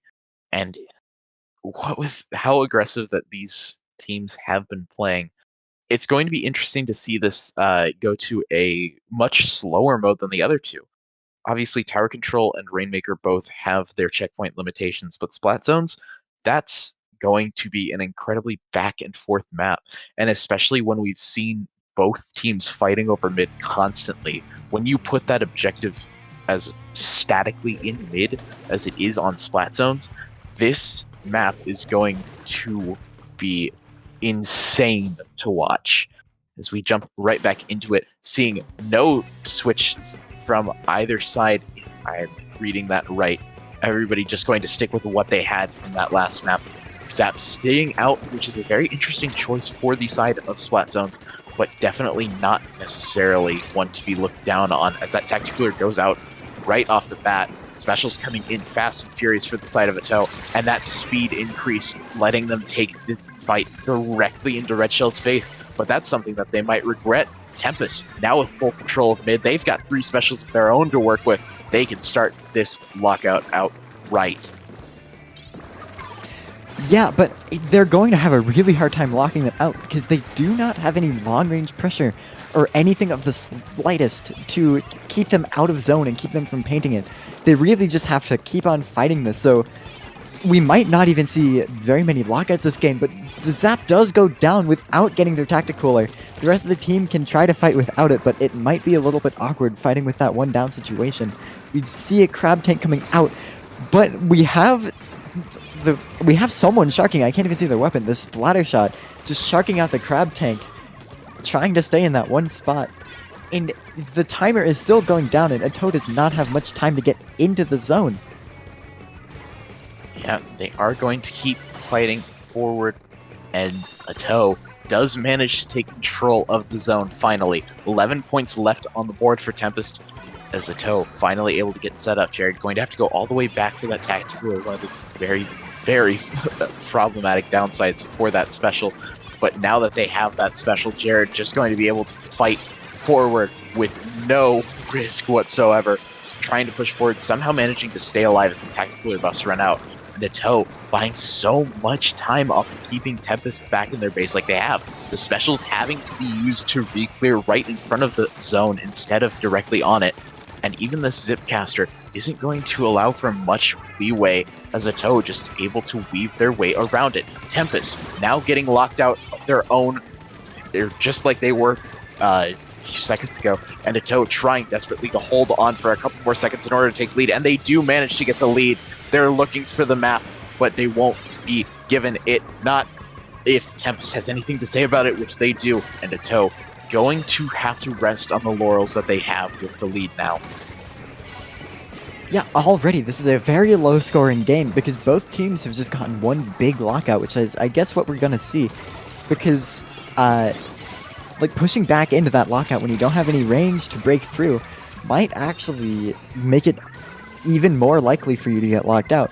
But then again, the other side doesn't have anything to lock you out with, so I'm not sure if it's going to be that fast, but the timer still is ticking down on Ato's side. So Tempest has to push in soon because, yet again, they don't have much time.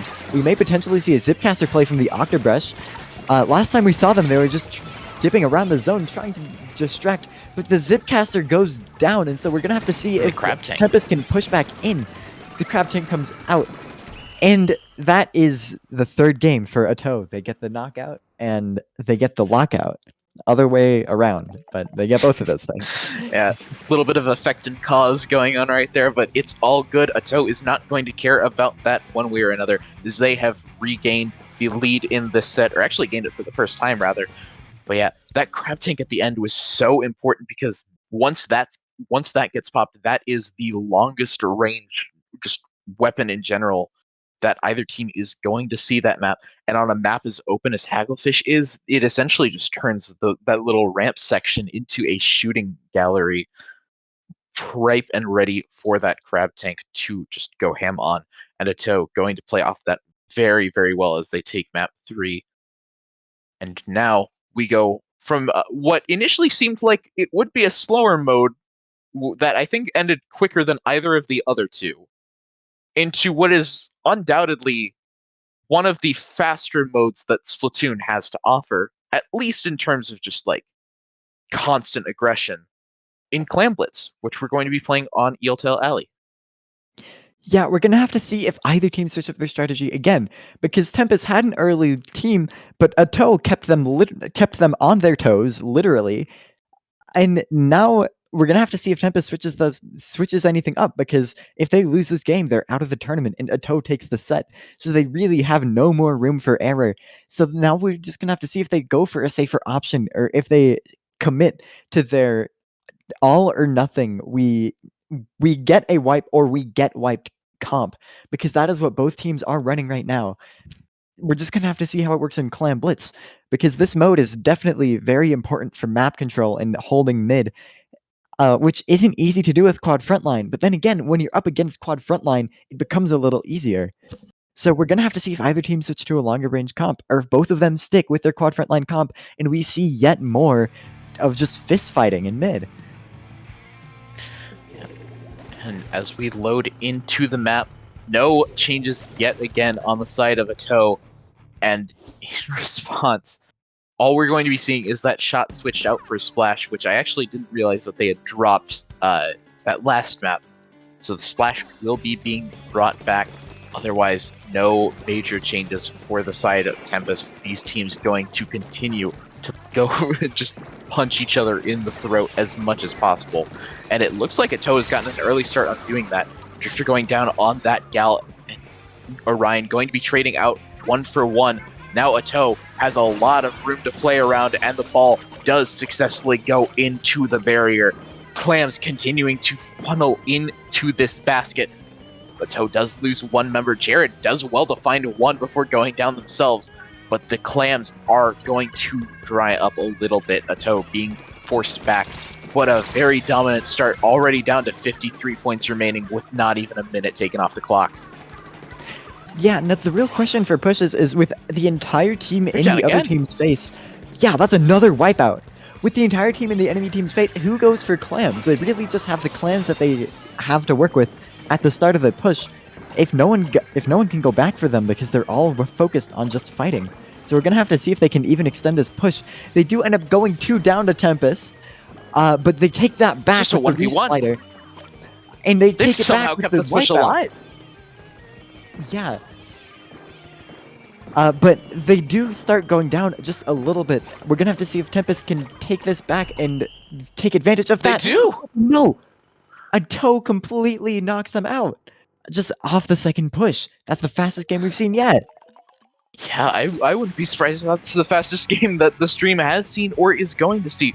But either way, a Toe going to take advantage of this. They wanted it to be a best of 3. And well, it might as well have been with how quickly that 4th game went. A Toe are going to get their revenge on Tempest after that upper bracket semifinals match doesn't quite go their way. And now they will be facing off against GTA 6 in an all-important grand finals, which we will have coming up very soon for y'all.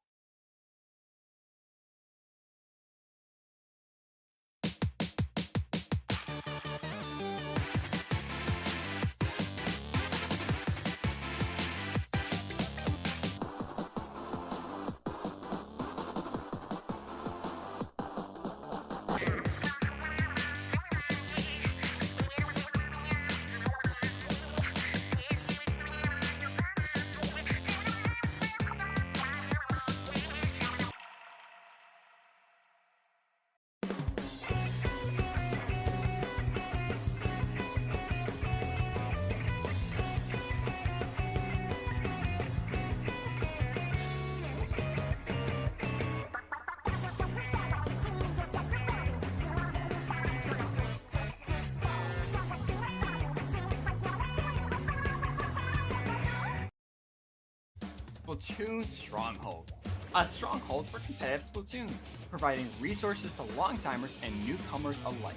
If you're new to the competitive scene or still figuring out how to join, we have a getting started guide and plenty of other resources to help you in your journey. If you're a seasoned veteran, we still have plenty to offer. You can find and request recordings of scrims as well as participate in our captain forums and find free agents and teams.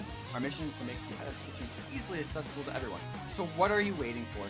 Join the Splatoon Stronghold today.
Welcome back, everyone, one final time to Squid Junction 31. I'm Alias, joined yet again by Asec, as we are here to bring you grand finals. And boy, do you know it's a Splatoon grand finals when you've got teams named GTA 6 versus Ato, and you have every right to be legitimately scared of them. These teams have done so well throughout this bracket, are 1 and 2 seeds respectively, and they are looking to get right into it, going yet again to Sturgeon Shipyard Tower Control as we get ready to kick off grand finals. Asec, why don't you go ahead and tell us a little bit about what we've seen out of these two teams so far? So, I don't know what we've seen out of GTA 6, but Ato has been absolutely killing it with their quad frontline comp. But now they're facing an E-leader yet again, so we're gonna have to see if they can stomp the E-leader yet again. Because they've fought an E-leader comp before, and they managed to win. But we'll have to see if the E-leader can beat them this time and outrange them. Get those picks. And something interesting is this is essentially just a hybrid of the past two comps that they've played against on this map mode combination. The E-leader and the Splattershot coming from the Nova Scotia side. Meanwhile, the Gallant Rush coming from the side of I'm absolutely blanking on it. I just cast Tempest. Yes. Ooh, we see a nice shot from the leader, leading Ato to be 3 down. And so now GTA 6 can get a push. They are going to have a much easier time defending and holding, since they are going to be a lot harder to wipe, especially if that E-leader stays alive.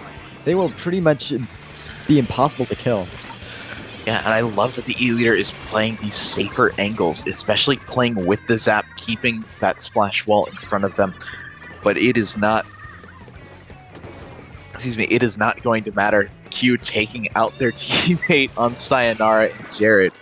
And GTA 6 just continuing to roll. Still though, Ato proving that they have the tools necessary to fight their way back in. They do get a small player advantage for a little bit, and as the tower continues to return to mid, GTA 6 will have to back up with it. Ato does manage to hold, not going to be seeing a crazy knockout push like we did that last set quite yet, at least. But Ato going to have the tools to fight their way back into mid, but still going to have to deal with Q right here. Yeah, we're seeing GTA 6 getting on the tower yet again, even though they are 1 down. So we're going to have to see if they keep fighting this. They do manage to get the pick with the Killer Whale on the Splattershot Jr., so we're going to have to see if they can continue that and get it, turning it into a full-on wipe. But it seems like they might do it. Both people are in one spot and ripe for just one single bomb to pick both of them off. And the Zipcaster goes in to finish the job. We see just so much happening right now. Both teams are playing incredibly quickly. Yeah, GTA 6 trying to finish that job. Their heist continuing to be underway, and it is looking like they are going to steal game 1. Ato, with a last-ditch effort, going to jump on the tower. They do find 2. As GTA 6 just trying to scramble around, but the Splattershot finds 2. Jumps coming in for the side of GTA 6. They'll have players to help fight back in, and with 3 alive, there is going to be nobody there to stop GTA 6 from taking game 1. They need 2 more games to win Squid Junction 31. From the winner's side, no less. Yeah, that is... Getting a win from the winner's side is definitely a lot harder because you cannot make one single mistake.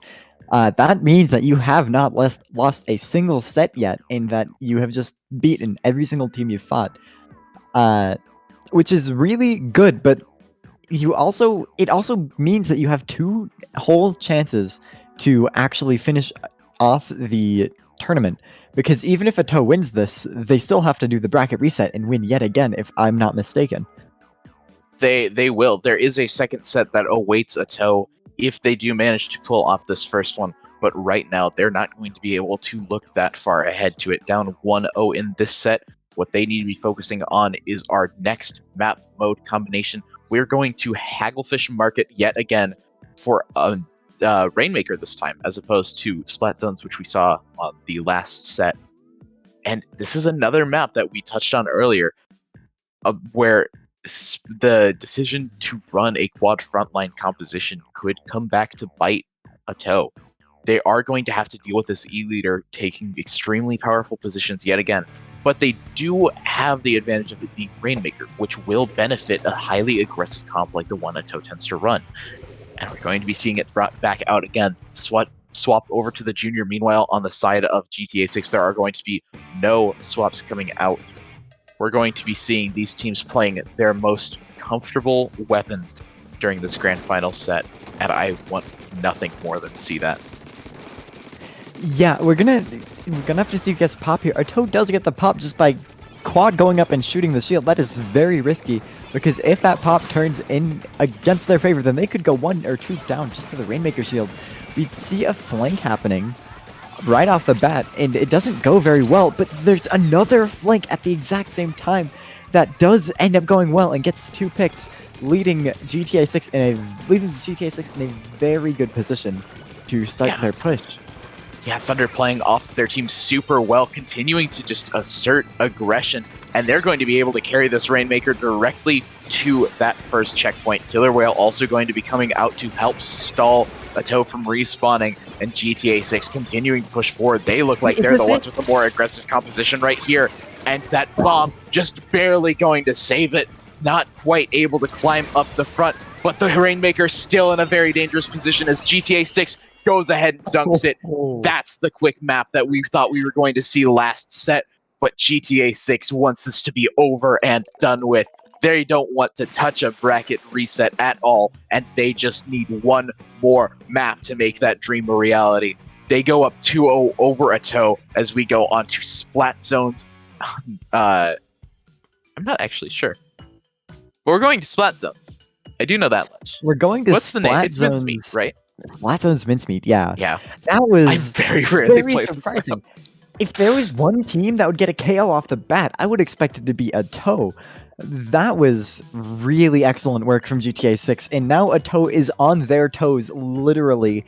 They cannot lose a single time. Again, they have to win 3 in a row and then win another whole bracket. This is not looking good for Ato, but we have seen them make some incredible comebacks in the past.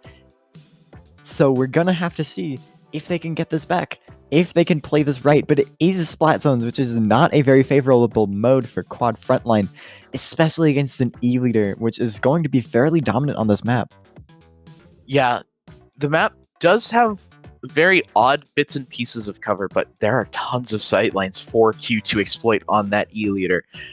However, we have seen Ato do extremely well in situations like these. The last, not the last series that they won, but their series against Nova Scotia that they won, it looked like on both of their wins, they were going to have their backs up against the wall for the entirety of the map. Excuse me. They were going to have their backs up against the wall for the entirety of the map, and they were able to fight their way back through it and 2-0. Even in their 2-1 that they played against Tempest just a bit before, they had multiple situations that they were able to come back from that it just straight up did not look like would be possible. And now, down 0-2, that there is a very reasonable chance that Ato is able to come back and deal with GTA 6 and force that bracket reset, but it's going to require a very strong start. Ato looks like they are going to get it. Nobody going down quite yet. That's a very strong opening against an E-leader as this quad frontline, and they are going to be able to chip these points off board a little bit. Already getting down 20, going all the way to 79 before GTA 6 is finally able to neutralize and retake control of the zone. They're going to just keep losing players. 2 down on both sides. Zone still in favor of GTA 6. Jared has switched over to the regular Splat dualies, going off the shot, and we are going to be seeing essentially just a completely different playstyle that still plays relatively similar as Jared moves over to a weapon that I don't think we've seen him play at all this tournament, and it seems to be working out for them very well at the start. Ato manages to retake control of the zone and force these players back. Yeah, this is a very strange pick. We're seeing a double dually play, which is fairly good, because Splat dualies can keep up with Tetra dualies fairly well, as a Skirmisher Slayer duo. So we're gonna have to see if they end up doing that at all, or if the Tetra is just gonna go in like that and die. But they do have the Tacticooler, so that is okay, because they are already back and already jumping back in. And they are already back, pressuring the E-Leader yet again from an unexpected angle. They do go down, but the Splat Dualies do manage to clean it up, just like I described. And they pull out the Crab Tank, just continuously applying pressure.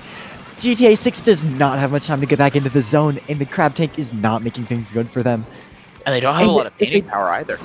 Yeah, if they don't get back in the just zone gonna right end. now, then it just ends. We saw 2 fast games back to back. This feels like a best of 3 yet again. This is what happens when a toe is just forcing GTA 6 to play that fast. And it works out in their favor yet again. Yeah. And I do like the switches coming out from a toe. Moving over to that double dualies composition allows you a lot of momentum, and keeping both the Tacticooler and the Bubbler on instead of just running one or the other like we've seen from pretty much all of their maps on stream has proven to be a very good look for them. They have the Tacticooler to allow their dually users, I was about to say duelists, that's a completely different game, but essentially the same role. They have that Tacticooler to allow their dualies to just dive in over and over again, take a lot of space, move around the range of the E-Leader, and just constantly be a nuisance. But when it comes time to bunker down, they do have that big bubbler to give themselves a lot of cover. And that is going to be extremely important going forward should they decide to keep that type of composition up. As we go to Tower Control on Inkblot Art Academy, this is a map that has historically been a very solid one for Charger players still. But even on a map like Mincemeat, which also tends to favor Chargers, we saw that Atto still has the tools to play around that extreme range that Cube brings to the table. Do you think that we're going to be seeing a lot of similar styles of play coming out from Atto here, or do we see GTA 6 try and mix things up yet again to counter that? I wouldn't be surprised if either teams change their comps. But a Toe's double dually comp could work very well on tower control. They might run it again, and now the question is GTA 6 gonna come up with an answer? Will they be able to come up with an answer to this? Or will a Toe yet again, known for their last minute comebacks, make a last minute comeback in the set itself? We're gonna have to see no changes. How it plays out. No changes around the board. Both teams just confident that they'll be able to beat each other with these specific comps. We've already got a very quick fight coming out from Orion, I believe, on the far side of the map, but that's one they're going to lose. Now the special's coming online for Atto, but both of their dualies are down, so the Tacticooler won't have much use for the time being. So instead, Bubbler going to be popped in that choke to try and deter any players from GTA 6 from taking aggression. And that was a really well played early round, just making up for that disadvantage. But ultimately, GTA 6 is going to continue to just put a lot of pressure on. But nothing comes of it. Atto is on the tower and continuing to ride. They're going to get just about to this first checkpoint. But either way, that's a very strong start for them, considering that I believe their players have gone down more often than GTA 6 has already. Yeah, and we are seeing that Charger run respawn Punisher, which I'm not sure if we saw last time, but that is a very good answer to. That is a very good answer to this fast comp, especially with the Tacticooler. Respawn Punisher completely nullifies that, which is going to be very good for that Charger to get some value out of their picks.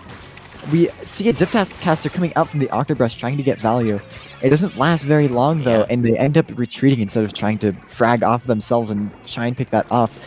Instead opting to Shark and Plat and seeing if they can get any rat picks, which they do. And Atto is 2 down yet again with Tempest, with GTA 6 on the offensive. But they do end up going down in the process, so it's going to be a question of whether or not this push continues, or if Atto swings it back around and goes for a counter push. Yeah, and Atto trying to deal with it. The Tacticooler does get popped to let themselves fight back in the mid, but almost immediately burnt. Jared going down twice. The dualies just aren't finding as much value as they did during that last game. So now, in response, April's just going to have to get out, trying their best to deal with the incoming pressure, but ultimately, Ato just has to cede more and more ground. Crab Tank going to be popped to try and help take back some control of mid against these longer range weapons coming out from GTA 6, but they're just not letting them. And Q especially seems to have found his footing as he goes down naturally. But all in all, Q has proven that their charger has been an extremely valuable asset to the team. Unfortunately, the Zipcaster not going to work out as well as we've seen in the past, and Ato actually has a reasonable shot at taking this next checkpoint. Orion just going to fight up in the enemy base. They do go down for the Reef Slider, going to delay a little bit. Only 3 more points needed for Ato to take the lead, but they're not going to have the tower right now. Instead, we have one riding on the tower. Big Bubbler is ready. This can be popped. This might actually lead to the tower being taken as the Octobrush goes down. We do have a brief 2v3 coming out for the side of GTA 6 as the Inkback is popped. Tie game right now. They just need the 1 point to get the lead, and Ato does manage to take it. So they will be able to sit back for at least a little bit, even though they are playing the quad front line. But ultimately, GTA 6 is likely going to have a very strong push coming up. They have full control of mid, and they have a couple of specialists to work with. Ato just needs to find a way to hang on. Yeah, this game is neck and neck right now. They managed to pretty much tie it up. Whoever gets the next push out wins pretty much. Not even wins, but gets to the lead. So we just have to see if either team can make a strong push. The tower is very close to switching leads yet again, but it's not quite there. And if Ato can stop it, then they will be able to defend this push, but it doesn't look like it's going to happen. GTA 6 does, in fact, get the lead yet again, but it's not by much at all, and they probably won't even be able to get this checkpoint, since it's just the Octobrush remaining, and it looks like they are going to die. And that is, yet again, another 2-point lead by GTA 6. So now Ato has to go on the offensive to make a counter push, but they do not need much. They pretty much just need to get right back to where they were before, and just a little bit further. But they are going 2 down yet again, and they don't have much time. Yeah, Ato just trying to find some way to work back into this. Issa going down to Jared's Crab Tank will give Ato a little bit of space to work with. But Orion just not able to stay up for very long as a double comes out for the side of Cost and Thunder. That looks like it's going to end it. Jared, the last one left alive. Respawn's going to come in, but Jared just getting delayed so much by the Inkvac, and a brief blip is going to delay GTA 1 from taking that 3-0, but instead they will be your Squid Junction 31 champions, taking grand finals from winner's side 3-1 versus Ato. A very strong performance coming out from Kos, Q, Thunder, and Issa, and they looked unstoppable that game. Yeah, that was a very, very close game, but they won by 2 points there. And if Ato had managed to get just a little bit further in their push, they would have been able to take that back, bringing GTA 6 into Game 5 and potentially triggering a bracket reset. But GTA 6 barely managed to get the lead there and win the entire set and the entire tournament for them, which was very nicely done. Yeah. So that is going to do it for us, everybody. Thank you so much for watching. I hear we hit over 200 viewers at one point. That is absolutely phenomenal. Something that you love to see. But yeah, that's going to do it for us. Asect, go ahead and tell the people where they can find you. I am Asect, ACECT on YouTube and Twitter. And I am ACECTTT, that's 4 T's, on Twitch. And that might actually be my Twitter tag. I can't quite remember. But yeah, you can find me in those spots on YouTube as well. But yeah, thank you guys for having me. Yep. Once again, I've been Alias at I'm Alias handle on Twitch, or not on Twitch, on Twitter. YouTube coming soon. Outside of that, there's a solid chance that I'm in a server with you and you just don't know it. I tend to be in a little bit of everywhere nowadays. But yeah, that's been me and Asect. Once again, thank you all so much for watching. Thank you so much to Nebula Inc., who has been streaming this entire tournament for you. They've done a wonderful job of dealing with us, and we could not be happier for her. So that's going to do it for us. Go ahead and stick around. We've got a raid coming up for you in just a bit, and if that's all you've got time for tonight, be sure to tune in next week. We've got more Dapple Productions tournaments coming up for you. Squid Junction in another 2 weeks, and just a lot more competitive Splatoon for you all to watch. Thank you so much for watching. Get out of here. Peace.